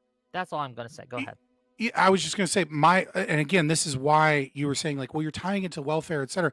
That's why I'm tying it to welfare. And the reason that I'm tying it to the overarching program is because my argument isn't that I have any smoking gun that Tim Walz was involved in a corrupt scheme of getting kickbacks for political donations to intentionally allow fraud to continue. What my contention is that the negligence and these voting systems, as Tyler put forward, right, that it's a feature, not a bug. That these massive government programs with limited oversight, where people are afraid to fucking go after people because they think it might be racism or it might hurt them in the next election if they go after specific communities, is a means by and the process of all of the corporations that become, the specific lenders is the real fraud. It's fraud that's legal. That's the real problem, that the entire system is incentivizing fraud to some degree and is stealing our tax dollars for an incredibly inefficient welfare distribution system that harms everybody. No, I would like to maybe let's just take this as a hypothetical here. Like, if it's legal, it's not fraud. I'm basing this off of actually our. Well, then share chat Hitler here, did and- nothing wrong, right? Because it was legal. No, like you Jesus can Christ. have Well, things he that are didn't- wrong I didn't that the accuse him of government fraud. does, Hold on, and they hold on. say Can it's I- good. Can I give you? Go ahead. can I- Go ahead. Yeah, let me. So, and this just came out in the I believe it was the House hearings today. I believe. Let me hang on. Mhm. Let me just check. My It was like notes here. 4 hours almost. The House meeting today. There's testimony from people in the state government of Minnesota who showed. They didn't say. They showed that Wall's government. Now, obviously, we don't know if Walls himself did it yet because they haven't gotten that far. But it's his government. Was the lieutenant governor was connected to a lot of it. $680,000. Yeah, $680,000 to a grantee. That's somebody who applied for money without evidence that any work was performed or ever would be performed, which means that that's fraud. And they knew it was fraud because there was no evidence that anything had happened. They just rubber stamped it. What Is would that you fraud? say, Wick? Or is that just gross negligence? Right? Like it doesn't necessarily need to be fraud. I mean, come on. I mean, no. That's what I'm gotta be saying, fraud. though. You Like gotta looking really the be other fraud, way right? and I'm incentives asking- is I'm kind of the curious system. What Wick thinks about that, because to me that's fraud. And to me that's that's not incompetent. Just to You be clear, willingly are signed that grants shit. normally applied before the work is done, or are grants given after the work is done? I know scientific grants get some money before they do the work, right? With a grantee, I don't know if it's a grant per se. It's it could be some kind of loan. It could just be. Well, my you know, answer depends yeah. on what type of financial transaction there were, because I know scientific grants, you were given the money in order to do the work, right? You were given the money, then you go through, you get do whatever it is that you're granted out to do, and then you present the findings, right? So in the case of them giving the money and then no work had yet been to be performed when they were given the money isn't necessarily evidence of anything to me. It would depend on the type of financial transaction that took place, and I just don't know. Right. Well, so that's the not how those important work. part, which I missed, and my chat is screaming at me about, is that. Well, I mean, I said it. I just didn't call attention to it. Is that money was backdated, which meant that they applied for the grant at one point. They changed records afterwards they upon changed federal records. investigations. Which is a crime in and of itself. Let me try this, Well, because if I they, think if they do a crime, prosecute the so. crime Well, was done, yeah. that's interesting. So here's my thing, right? I'm sitting here listening to this, and let's just run a hypothetical, right? So Walls, let's just say Walls ends up being guilty of a litany of crimes. We know we don't have the evidence yet, but let's just say they're starting, and in 2 years they find a bunch of evidence. I guess we're at two places, and this is really to my Dims first, and then y'all can answer. So what happens then? Y'all basically just ran Walls as y'all's VP candidate, right? And this is the second highest office in the land. You know, they basically, he's presiding over all this fraud, allegedly. Let's see if he gets convicted. What does this say about the Democratic Party? One, if Brother, I don't this think you guy, wanna go down this line. hold on. I do want to go down this line. I'll tell you why at the end. Is it that he's so incompetent that, you know, this all happened on his watch, he didn't get it, and the Dems were like, oh, we're purposely going to put somebody incompetent in there. Or B, that he was openly fraudulent, and they knew, and basically they just are in cahoots, right? Because they benefited. And the argument, the reason I'm bringing this up is because for many years now, we've heard about Trump and all his alleged corruption. And so I've heard from the Dems, and many times, just in the chat today, that, any Republican that supports MAGA, hold on. I've seen these things all in the chat right here, and they say, Republicans, they need to abandon their party. MAGA's a new party. Republican Party's gone. They've fallen by the wayside, this nasty thing. Would that mean that the Dems now need to become a new party? Like, do they need to just gut the system? Like, what does this mean? I think, and I'm going to take a brave stance here, that both parties have serious issues that they need to get sorted out. The weird kind of, if Tim Walz is guilty, in a world where Tim Walz is guilty of all these crimes, do I think he should be prosecuted? And do I think that the Kamala Harris's vetting team failed? Yes. In that world, where he is guilty of all these crimes, I think both those things are true. My question is, I don't know if we live in that world because I haven't seen evidence of this yet. Not to defend the Democrats too much, but can we also recognize that like the last presidential election in terms of like the Democrat Party's normal process of finding candidates was a complete and utter shit show? Like Yeah, the totally failure fair. really Yeah, does yeah, yeah. stem from them being like, Biden's going to be the one running, and then like realizing that it was not going to be possible to have him run, and they just slapped together the like, you know, a random candidate. Hold on, Fair enough. Fabian, I will Fabian, the grant problem it. I have with that is the problem I have with that, and the problem I'm hearing from like people that like I talk to regularly. They go, oh, well, the reason why they struggled is yes, because they didn't go through their system. Just like when Bernie ran, and what was it, 2016, and they had the superdelegates to go shut him down. And go, no, we want our establishment guy, right? And then they're saying, well, they didn't have a chance to find a new established guy. Well, right, sure, but they're saying we didn't have a chance to get our new established guy, so they put puppets in there like Walls, who was clearly in cahoots with the fraud. Like that's the argument they're making, and they're saying that there's some sort of establishment within the Dems that's evil. Like I like, you know, I don't really want to go down this road too far because it's too far away from the topic, but I thought it was actually insane the way that they picked the Democrats. I actually really thought that they were going to run like Buttigieg and Newsom, but then again, neither one of those wanted to run with Kamala. They didn't want to be attached to that. They both have plans to run for president in the future, and they're smart men. And they said, no, we're not gonna nuke our entire fucking career for that. And that's let's be honest. So let's be honest. I don't wanna go too far down this. They went away from Shapiro do so we that have they could be evidence like, they were so they asked didn't to have be- Jews. Like they were like, Do oh we fuck, have evidence that they were asked we won't to get be we won't get VP elected. candidates? But again, it doesn't matter. It's off topic. You're correct, but I don't think we have, other than Shapiro, which there is some evidence that he was asked and turned down. I don't think Newsom or Buttigieg were asked. Yeah. But I could be wrong. It probably should have been Shapiro, but then they were too worried that the if it was pro-Palestine Shapiro, people wouldn't have Well, voted. she was turned down. I doubt they Anyway. tell the world. I asked everybody. But going back to what Well, I mean, at that Nick was period of asking time, here- they had meetings with Newsom and. Go ahead, Tyler. Yeah. Sorry about So that. going back to what you're asking here, I kind of forgot the question listening to everybody talk. Thank you, appreciate it. If All right, Waltz is guilty of this crime in 2 okay, years, 2 years. you know, okay. was it negligence, No. and then they were running an incompetent guy as a VP, or was it that he's a Yeah, fucking I guess like my Nobody question will is like give how much widespread fraud attached to like leading Dems will it take before like people are gonna Nobody say will this give a the fuck. party? One, the Democrats are trying to forget that whole Kamala Harris thing happened. She's fallen by the wayside. She said she was running for president. Didn't even hit the fucking media. I had to go look that shit up because it didn't hit a single news site. So nobody wants to remember Kamala Harris and Tim Walz. They want to just move on from that era and the time that they overruled their own primary vote and put up some woman that couldn't speak publicly. So I don't see that ever taking an impact. On top of that, I don't think hypothetically, if you get this rare instance where we actually get the guy at the top, Tim Walz was a nobody before that whole Kamala Harris thing. The only thing that's made him popular was running for VP. Right. I don't think it hurts the party at all. He's gone. He's off the face of the fucking planet now. Yeah, I think you might be right on that. I think that if enough evidence enough. comes out, I think the Dems don't mind having Tim Walz fall on his sword. I mean, obviously they don't want him. Obviously they don't want that. What I would say though, again, is how corrupt are the Dems?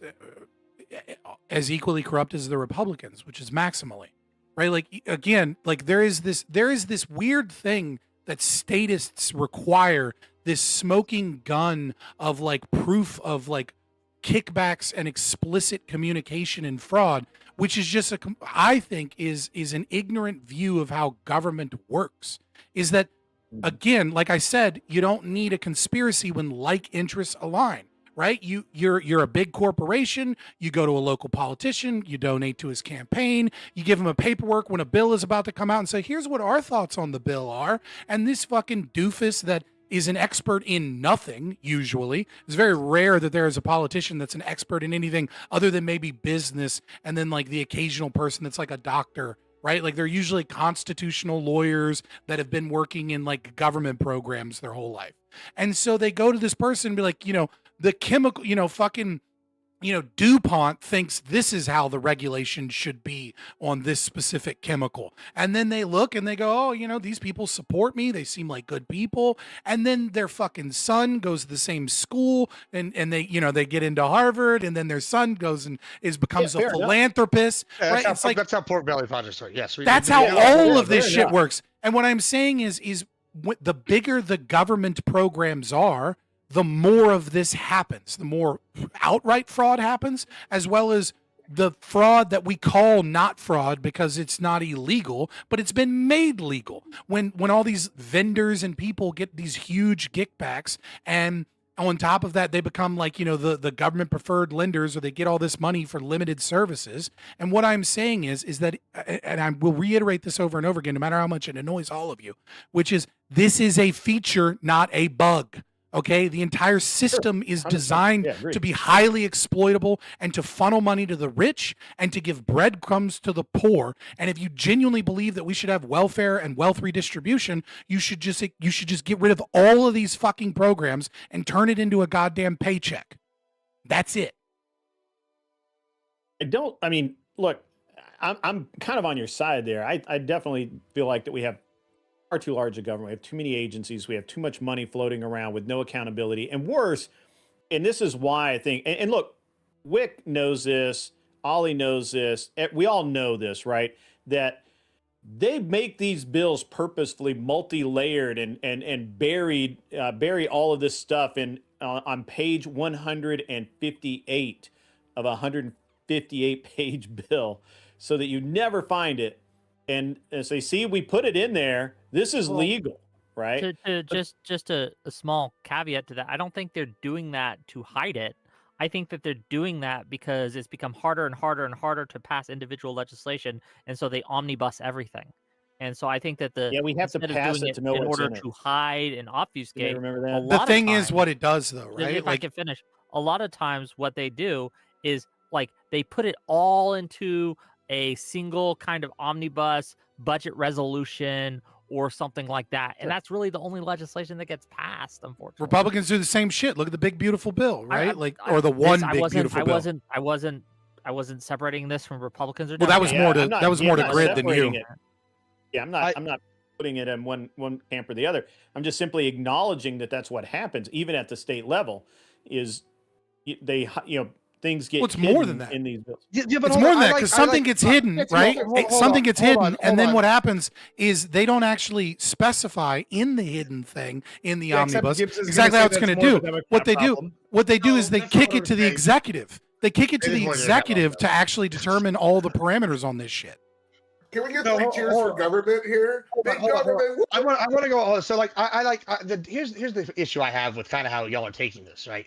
Is in fact, I went on Tim Pool and I argued about fucking Doge with Prime, right? And we sat there and we argued, and I said, this is why we want. In retrospect, do you stand by what you argued? I, in fact, want to triple down is what I'm about to do. Okay. In fact, I like fucking went there and eats bullets for breakfast. I will.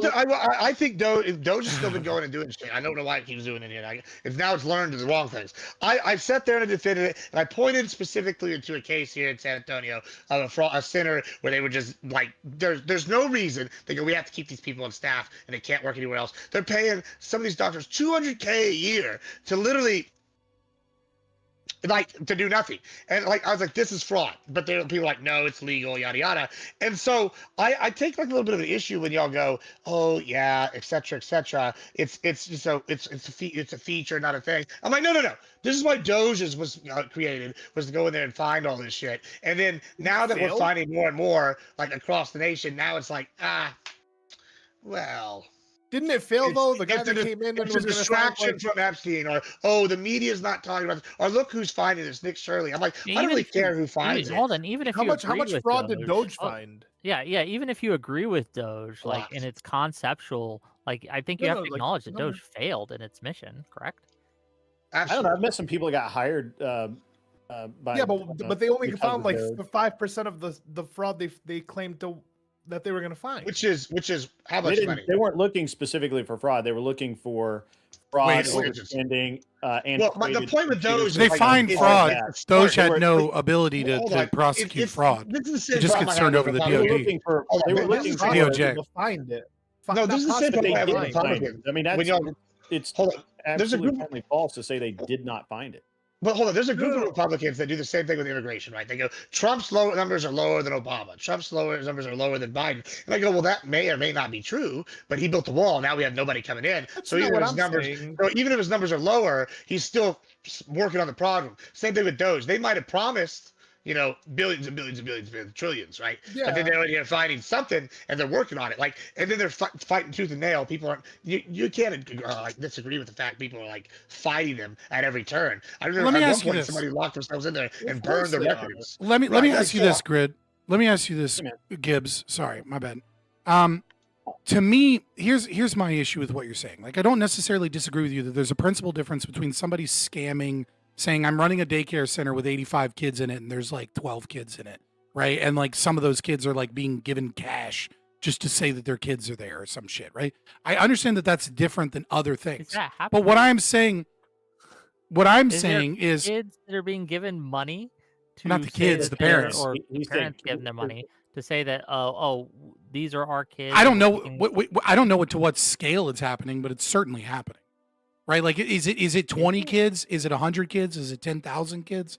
I don't fucking know. We need a full blown investigation. But do we know that there is kickbacks to people, and do we know that people are being bussed in for random shit? That's happening. But we do know Just it, Rick, because statistically, they- just they had their statistically, it's like licenses pulled listen. repeatedly. I mean, listen, come on, it's man. Stop it's it. it's like when we talk about like voter fraud, and it's like, is voter fraud even happening? It's like voter fraud always happens.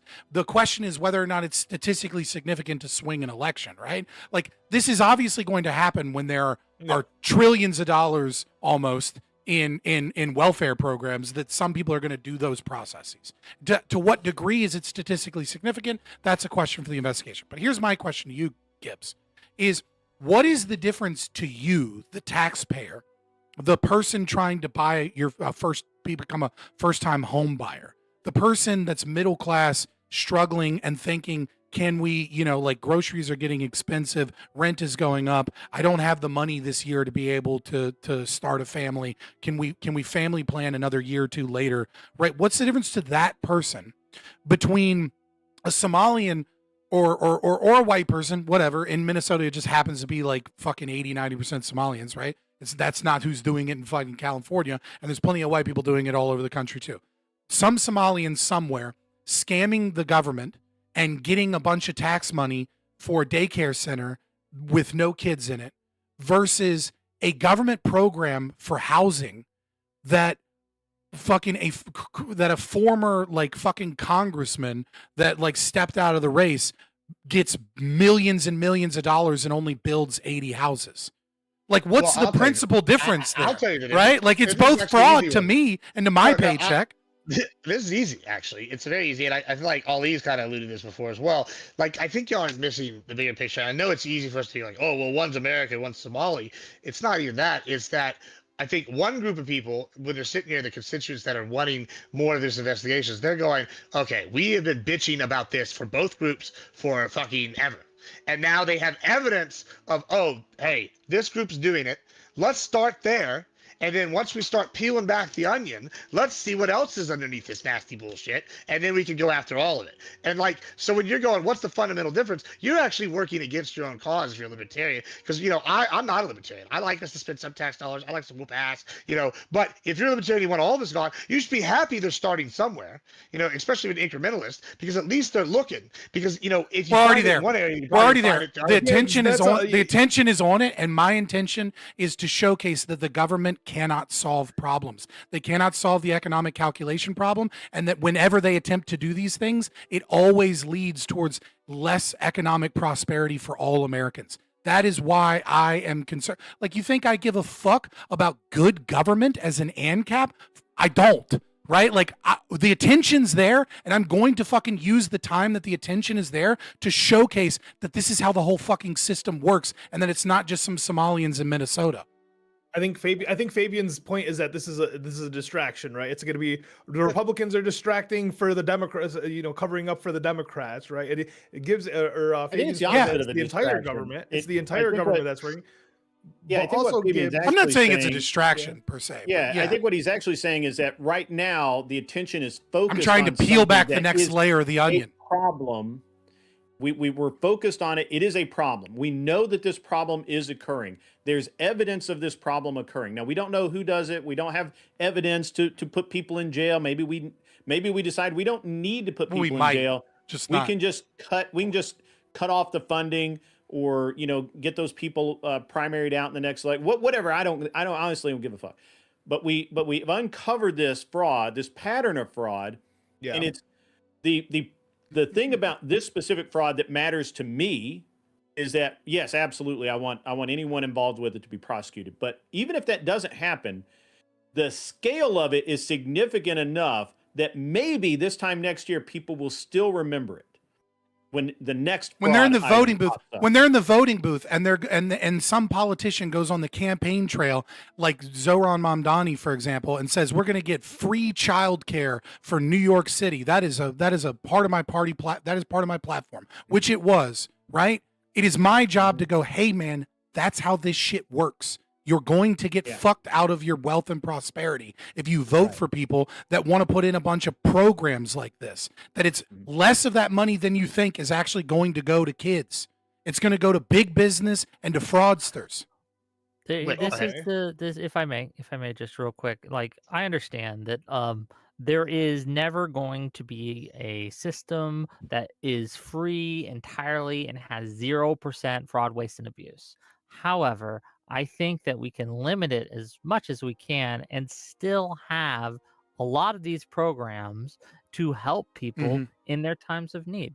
I do think that the state, there is a place for it. And just to briefly address this argument, like, it has helped me.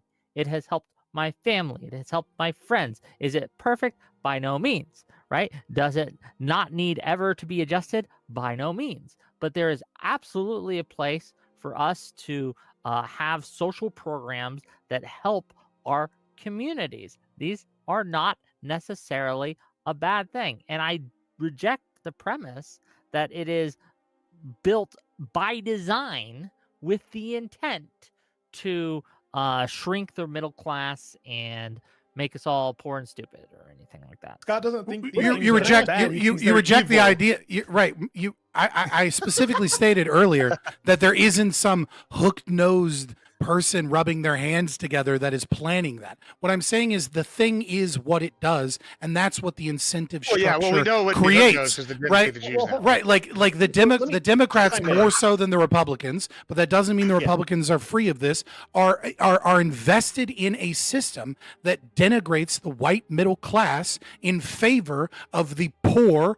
And of racial minorities as a means of a voting block, and the incentivization is more socialist programs and more waste that enrich their friends and give breadcrumbs to the poor. That is my argument. And I would also say that when you say we can have government programs that help, I would argue that that is an impossibility, that there is no such thing as a government program that has ever helped a single person ever. That is a falsity and a misunderstanding of economics and philosophy. It is not possible for those programs to have helped you, because what it has done, it has harmed you first by taking money out of the economy and lowering your opportunities and your wealth and prosperity, and then giving you some of that back, and it is a net negative for you. If I may, Wick, and Ollie, you too, and even Tyler, I think I know. I think I know our other friend's position. How much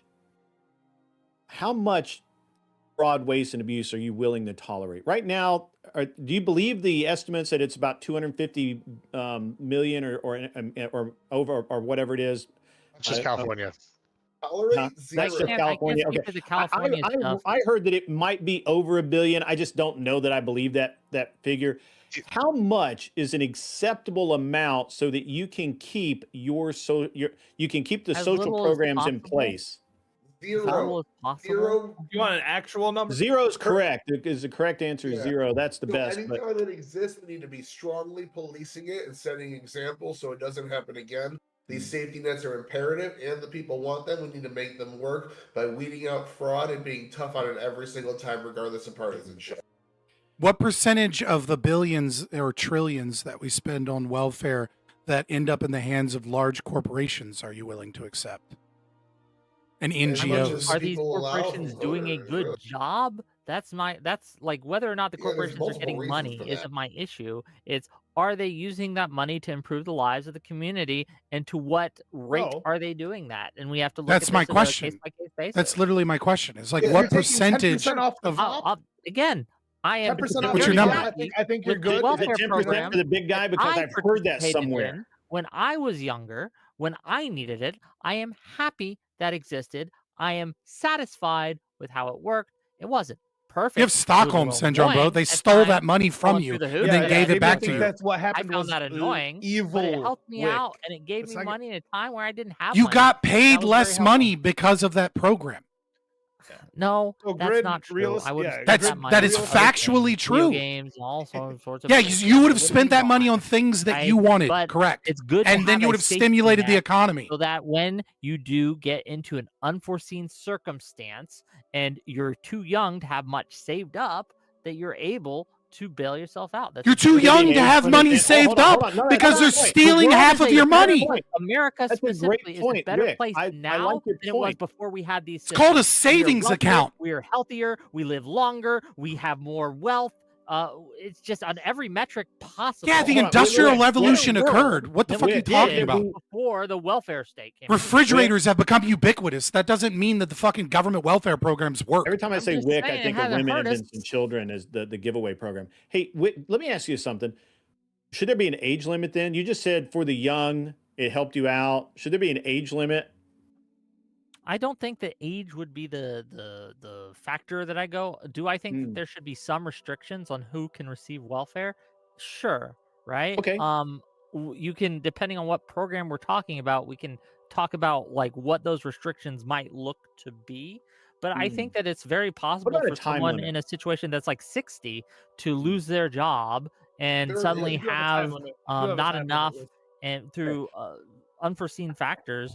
And I I kind think of want to it's go down a perfectly rabbit hole fine here to help with, them with, out. Yeah, with Social WIC and Security, Ollie. but Well, let me Um, answer your question real quick about the yeah, about realistically, right? How much fraud am I like? Yeah, listen, yeah. If people were taking 10% off the top, like your average little scam, your average little fraud, I don't think anyone would care. 2%. But when you're talking about $9 Standard. billion in Minnesota, I think that's fucking great. Listen, it's fucking nuts. That's a lot of fucking money. I too think much. if it was, Yeah. Ollie's I think afraid it- Michigan's next. Ollie's No, afraid no. Michigan's next. no, our scams are different. We scam insurances. We don't scam the government. I mean, hey, a scam's a scam. So let me ask you. All right, so Everyone's okay with scamming insurance every now so and then. I'm curious. That's how you because get this is higher insurance fascinating premiums, to by me. the way.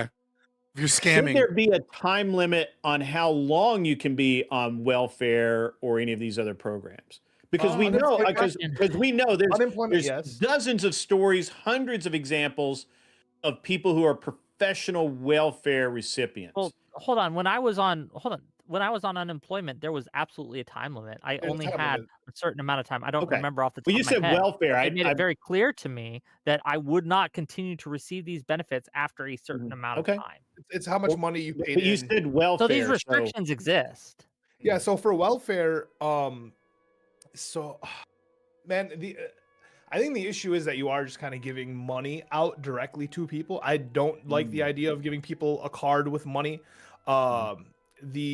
Personally, I've always preferred, like I prefer like Section 8. I think Section 8 is better. Like gives people a cheap place to live that, you know, someone is making money off of, right? Or if you want to do like food banks, right? If someone was getting food like perhaps delivered. Yeah, churches and food banks are great. Yeah, free food versus like giving people a card with money. I've actually always hated because I mean a lot of the times people either like they turn around and sell it or it's just like it's just a waste. You're We've giving been people down cash. that road too with Yeah, government giving food. people money just isn't. We've been down the government food road before. It's not a good one. I love government cheese. I still think- remember that when I was a kid. I don't think necessarily government food, but like man, so in the same way that you're giving out like a WIC card, right? You're giving out the bridge card, whatever it may be. If there was like if there was like some fucking process where you go to Walmart and there was an allotment like provided for you, right? That type shit. Yeah, so I think and the people reason I cash have me- so I gotta be honest with you. So I think you just described food stamps. yeah, right, food stamps, actual food stamps. Yeah, So when I was maybe that's younger, better. obviously we were dirt poor, and my parents occasionally had either unemployment. There were a couple of times I think my mom was on food stamps, but they were always off of it as fast as they could. You know, pride and all that. And I personally have never received unemployment or welfare of any kind myself. So I always wonder if if I'm jaundiced, if I just don't have that like ability to look at it. So I'm always very curious about how other people view it. And Ollie, you did a great job, man. I really appreciate that insight there. But We I mean, appreciate me your tax personally, dollars as a taker. I just I don't know. I like when I'm sitting here. I feel like there's more than this. There's smoke. There's fire. When I'm And you hearing got everything like y'all 10 say. minutes, right? Yeah, I By the know. way, just FYI. So I got you. So like when I'm sitting here, and I guess last thoughts when we go to closing. What is the likelihood in y'all's minds? Because to me, I'm starting. I used to be pretty far, like not very high probability. To me, I'm starting to move more and more towards. I think that there's some sort of like institutionalized corruption occurring, like within the Dems. I think the Republicans probably had it with the whatever, but I think MAGA has come in and disrupted and created, probably their own versions of corruption, but not the same institutionalized that has been for a while. And I think we're starting to see it. How likely do y'all think that is? Just like a quick run around the room here. Institutionalized fraud by like the Democratic Party.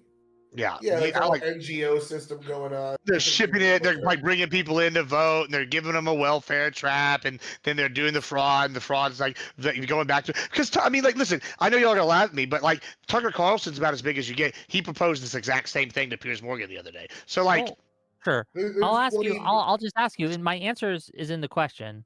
Like, given that the Republicans, who are enemies to the Democrats, who do not like them, given that Trump is in the White House I like you, Wick. and You're controls the okay. whole administration, given that he's appointed Pam Bondi, Kash Patel into positions in the DOJ and the FBI, respectively, given that they control Congress, given that they control Senate, if there were evidence of this institutionalized fraud, why have there been zero arrests? Why has zero action been taken on this for Dems specifically as an institutional thing? So if it's like you're asking me how likely is it? Not very likely, because if it was there, absolutely Trump and them wouldn't just be talking about it. They'd be doing something about it, but they're not doing anything. I'll take the exact opposite position. Yeah, I think they're Clarify involved. the word fraud. Do you mean go ahead. legal fraud, or are you talking just colloquially like a plan to funnel money to the party? I'm saying it's institutionalized. They're in cahoots. That's what my like premise Are is. you saying it's illegal, or are you saying that they found a way to do it legally? They're doing both. Okay, so I think that the latter is more true. We see with these NGOs, like Stacey Abrams' NGO had just started less than a year beforehand and did no work and got like $20 billion, and it was completely staffed with out of work Democrat staffers and Democrat members that worked for different administrations and such. So I think that they are kicking money back to their party in some ways that are probably completely legal, that are written into bills that get passed, like that came from the Inflation Reduction Act. So we can absolutely see that on paper. And if that's what you're looking for, I could show you plenty of examples. But if you're looking for illegal fraud, I think Wick's right. We need actual proof of that, and we don't have it. So what I'll say is, over the last, couple of decades, the Democrats have absolutely built a system of fraud in terms of, corporations, Wall Street being a big one, NGO collusion, and specifically as I designed the socialist programs that are designed to import people to forcibly integrate, and to have loose immigration restriction while extreme welfare that just keeps going higher and higher and closer to what Europe does. I will also say, however, that the tide is turning, and that without a doubt, MAGA has committed far more fraud than I think probably the Democrats in the last 30 years combined all together. And what I'll say is this, is that over the last couple of years, I think with wokeness dying, the national security state apparatus and the intelligence community has shifted from the position of U.S. aid kind of style of foreign institutional capture via woke politics as a means of like spreading democracy throughout the world. And what MAGA, specifically Trump, has done has engaged in the largest fraudulent scheme that we've ever seen in world history, which is acquiring 10% of Intel, having Jensen from NVIDIA, donate money towards his ballroom, connecting Palantir, turning over the databases for TikTok with Oracle, which is, previously worked on another government program with the CIA, so that we can have data centers and capture and control of our media, of our algorithms, and that the government and many of the people of Palantir, obviously working with defense contract agencies, over 3.3 billion as just part of the Intel merger, that what we are seeing is a majority of the global market is invested in AI, and there has been a massive collusion between the State Department, the intelligence community, and intelligence communities around the world, as well as Trump, to enrich himself, his friends, and the new American empire around AI for election purposes and for political power. So yes, I think what the Democrats do as a means of fucking over the poor and the middle class, but specifically targeting the middle class to create, a kind of like a you will own nothing and be happy kind of, new liberal order, is horrific and horrible. But we're seeing the tide turn a little bit. And I think, the corporate overlords that want to engage in controlling your data, controlling your information, controlling your algorithms is like the next phase of that. And I think that's predominantly Republican led right now. Yeah. So what? Well, I'm gonna say what Scott said, but what happens is Democrats are involved in blue collar and no collar crime, right? And then MAGA seems to be involved in white collar crime and white collar fraud, because what's happening is you don't understand it very well. Then really, no, you don't think Wall Street overwhelmingly supports Democrats? Why do you think Wall Street overwhelmingly supports Democrats? No, I don't mean about Wall Street directly. I'm saying that like Trump has his white collar crime, NGOs. He has his coin. He has his $50,000. He has his expensive dinner meetings. He has his the gold Trump card, the immigration card, $500,000 get you your immigrant status or whatever the fuck it is. I'm saying that's Trump is a typical fucking New York, Atlantic City fucking former mob scammer, right? Yeah, highbrow fraud. The Democrats are engaged in almost as much. Finish out real quick, and then we're gonna go to closings after you finish, Ollie. Okay, yeah, let's go to closings. Oh, it zoomed in again. Here you go. Tyler, start us off with closing thoughts. I love this camera. I do too. I like it's like learning, but it's like some hand motions is getting confused. I don't know. It's getting better and getting worse at the same time. I'm hopefully they'll figure it out soon. But go ahead. It's an Ozbot, right?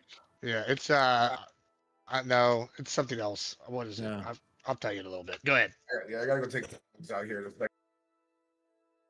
So I'm gonna go through a couple of things I just never got to because we moved on. It is an spot.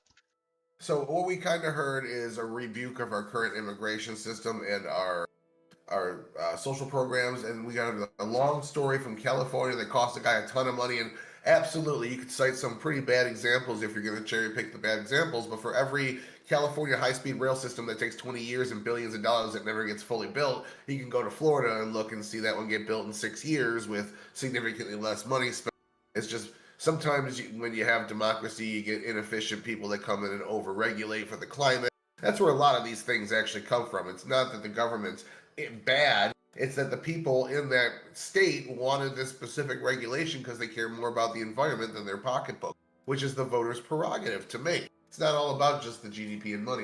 The welfare state isn't going anywhere. We all know the risks of it. We all know that this thing can exist. We're not throwing the baby out with the bathwater. Instead, we're going to police the very low amount of fraud that actually happens in it. The idea that people can do stupid or bad things, and that's the reason to throw out the system, would also say that since businesses fail, we should throw out capitalism, and nobody's going to make that argument because it's silly. So throwing out the welfare system, because sometimes there's welfare fraud at very low rates, mind.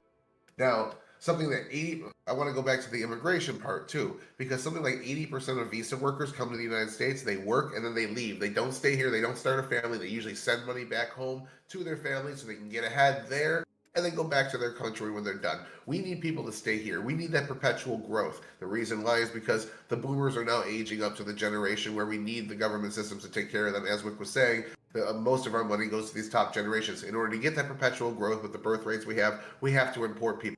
If we're importing people, they're just working for a few years and leaving. They're not a long-term investment in the country. We're spending money to bring in short-term investments that only help us in the short term. We need compassion-based immigration to get people to stay here long-term. So we bring in some people that Grid would deem as an undesirable.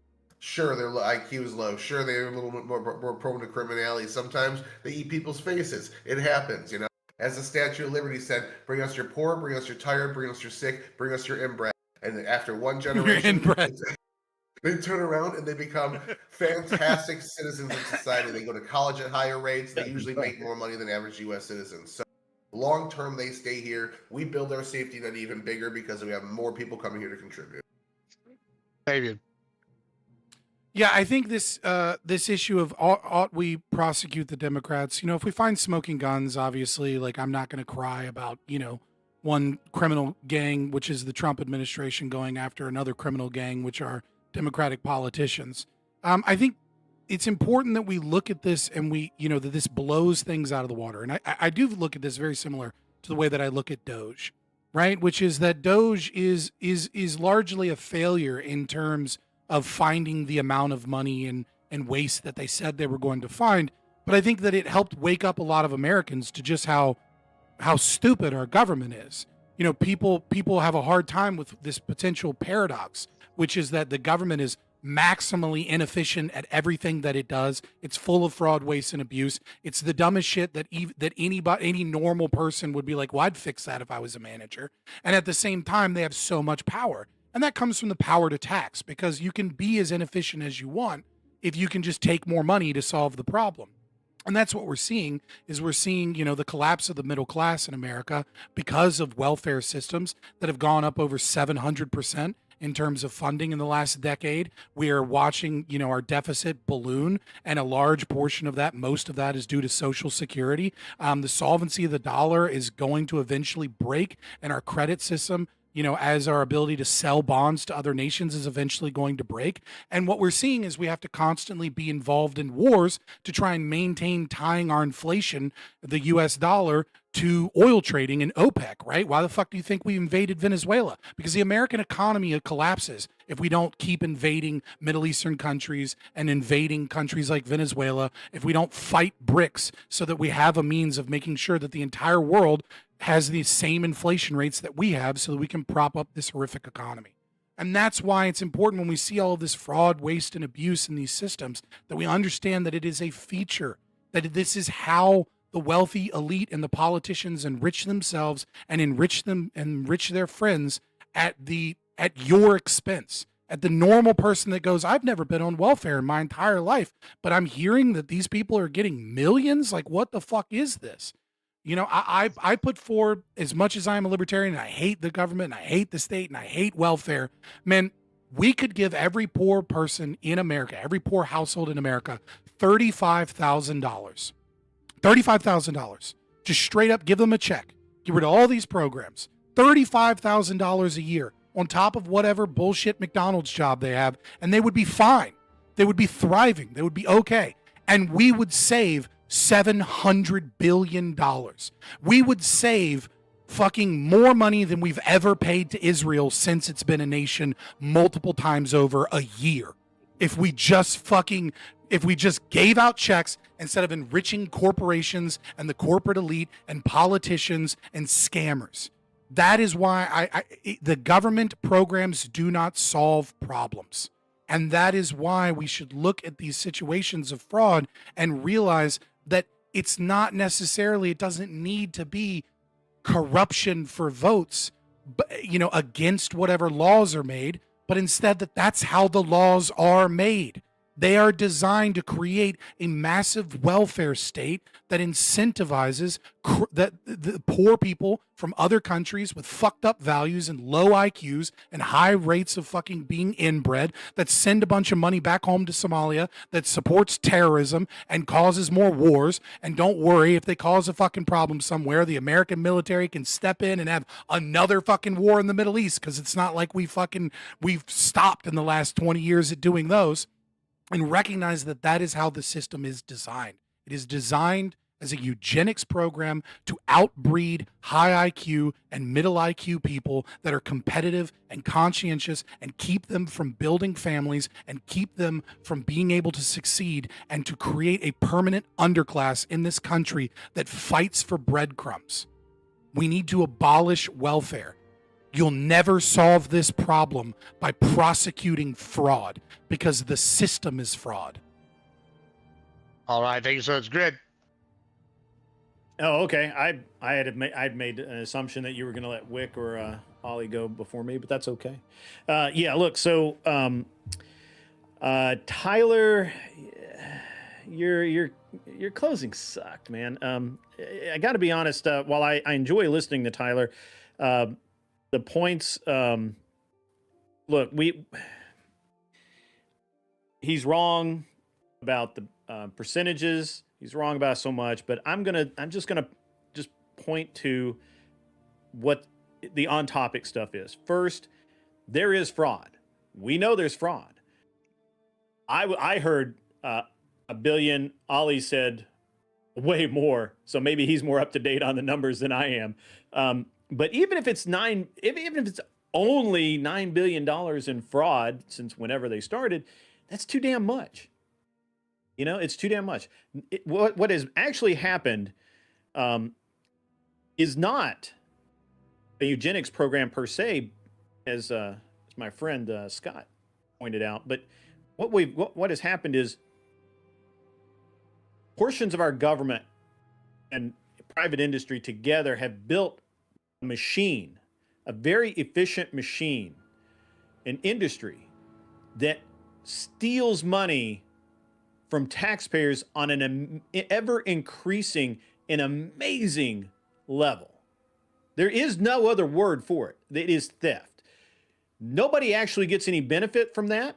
Everyone who says, well, you know, welfare helped me out. Yes, that's great. It was state run. It wasn't, you know, I'm glad that you as an individual were helped. However, we're not talking about you as an individual. We're talking about companies that get money to provide daycare for students that don't exist, or to provide learning for adults that never go there. And yet they still get all of this damn money that comes from my taxes and Scott's taxes. And I'm assuming Tyler still pays taxes. I don't know.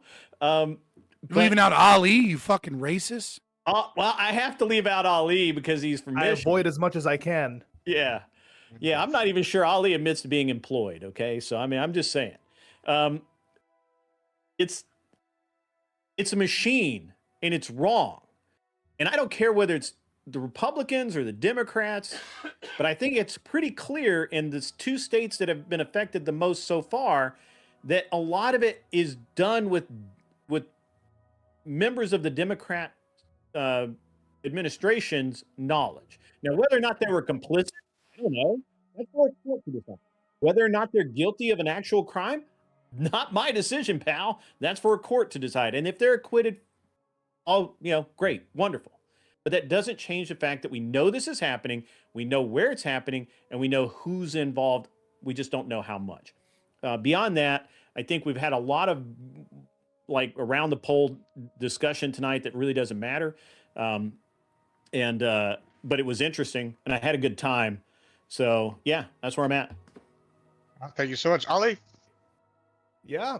So I guess the more and more I have these conversations, especially with like Scott and then people in like, you know, and against him, in theory, I agree with Scott. I'm not gonna lie, I think he's correct in what ought happen, right? I do. Listen, I do.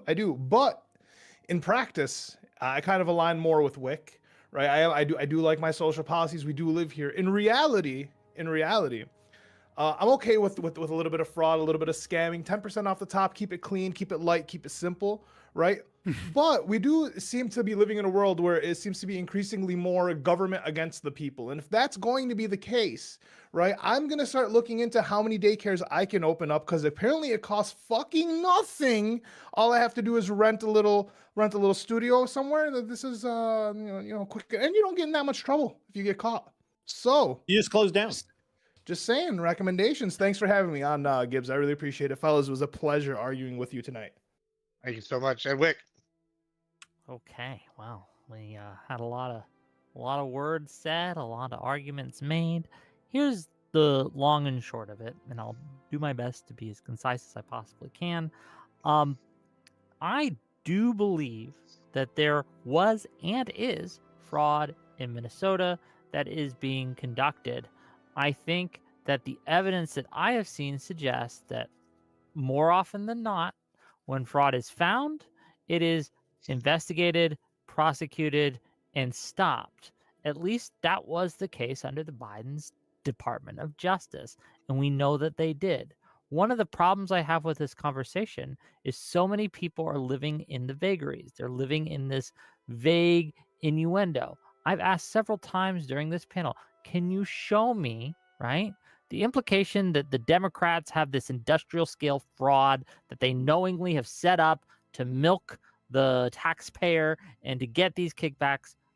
If you have evidence for this, by all means, prosecute it. But the fact that they aren't doing this, at least not towards Walz or Omar or any of these big names, suggests to me that they probably don't have any actual evidence. And I don't think that we should be going off of YouTube videos, right? When you have this same group of people who consistently get stories wrong, right? Because they have poor journalist practices, right? We shouldn't be trusting them in order to pull all funding because he made a video. If you wanted to pull all funding because there was fraud going on, and then you decided, well, because of all these things that the Biden DOJ was prosecuted and all these other investigations, fair, but they're not doing that. The JD Vance was saying, oh, Nick Shirley should got a Pulitzer Prize for his award-winning journalism or what have you. It's just silly, and I don't like silly. Look, at the end of the day, if there's fraud, prosecute it. But I haven't seen evidence that Tim Walz is like secretly funneling money to Somali paymasters. So, it is what it is. Wick TV, all platforms. I love you all. And yeah, that's me. Yeah.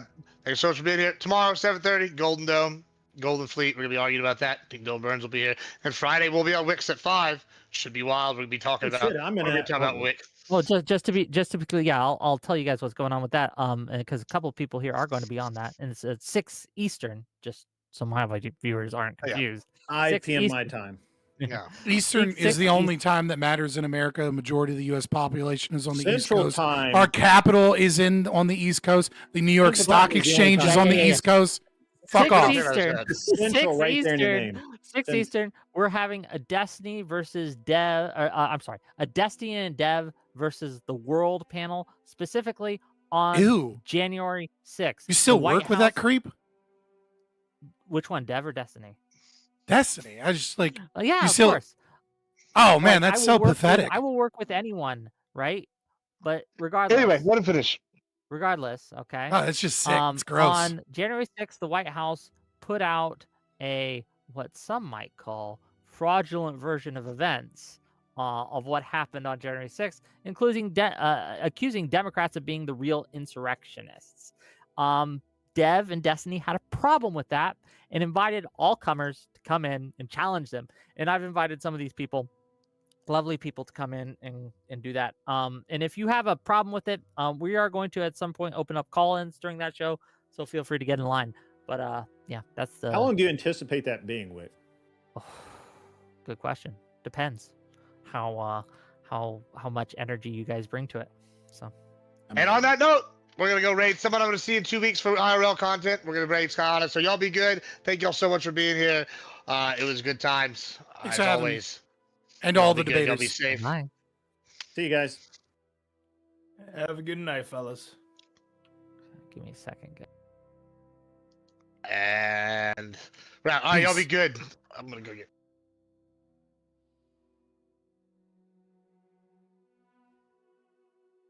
It's still wild to me that people like just I'm gonna have Destiny on. Like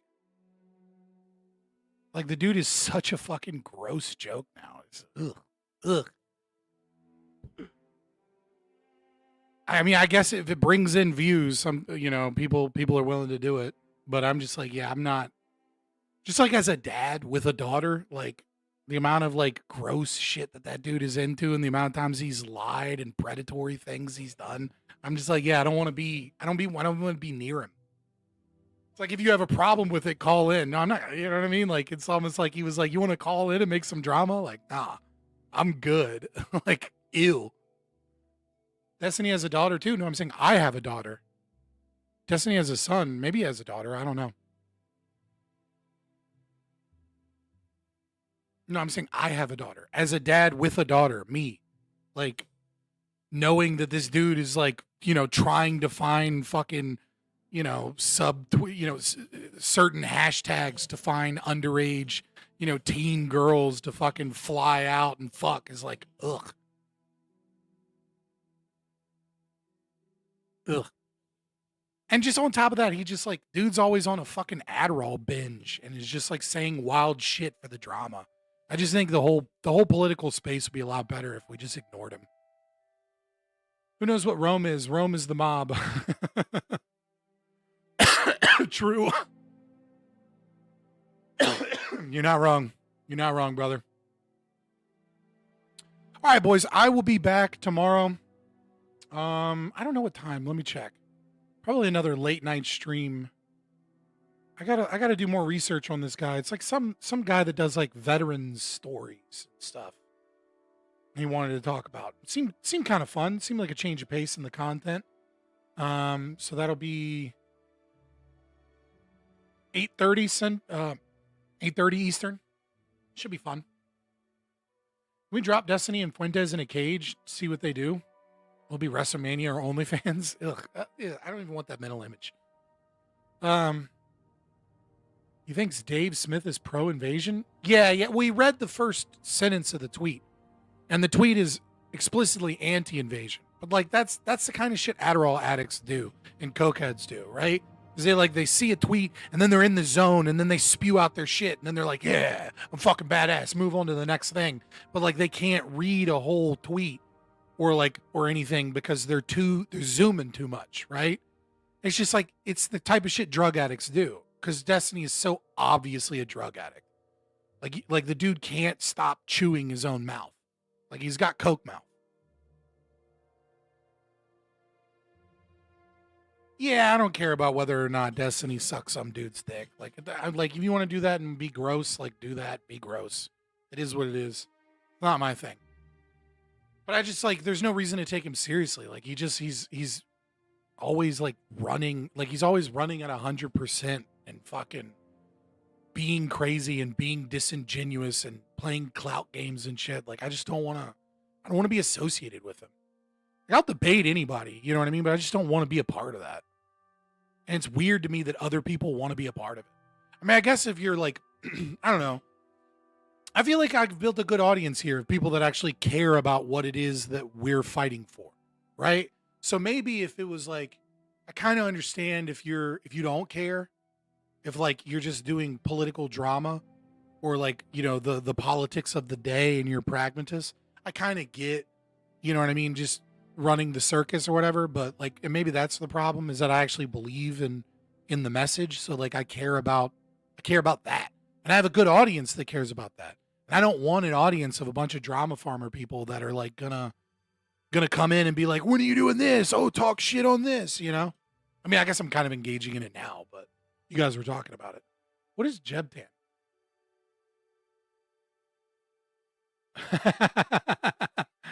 Jebtan. I love you, buddy, if you're here watching. I'm going to get out of here. We'll have, like I said, I'll be back tomorrow. Then I got my kids this weekend. Should be a fun time. And, we'll figure out some stuff in the future. So I appreciate everybody. Like, share, subscribe, join the Discord. Cause that's when, when I'm not streaming or whatever, you can come and hang out. Also, meet a bunch of other fellow libertarians and stuff like that. Follow me on Twitter just to watch my shower thoughts randomly get thrown out onto the internet. If that's interesting to you, sometimes I go hard. Sometimes I just say some dumb shit. Sometimes I'm funny. Sometimes I'm not. And I appreciate the support when it comes to money that lets me do this shit. So I appreciate all super chats and donos and PayPal stuff. I love it. I'll see you guys tomorrow, and then hopefully I'll see you guys Monday or something. And we'll get this. We'll just keep this train rolling. Right? We're here to talk to the remnant, and the remnant is growing. You notice that, boys? Zulu's growing. I'm growing. Like, we're doing good things. So come be a part. Come be a part of the next wave of politics, man. Zyle Zulu.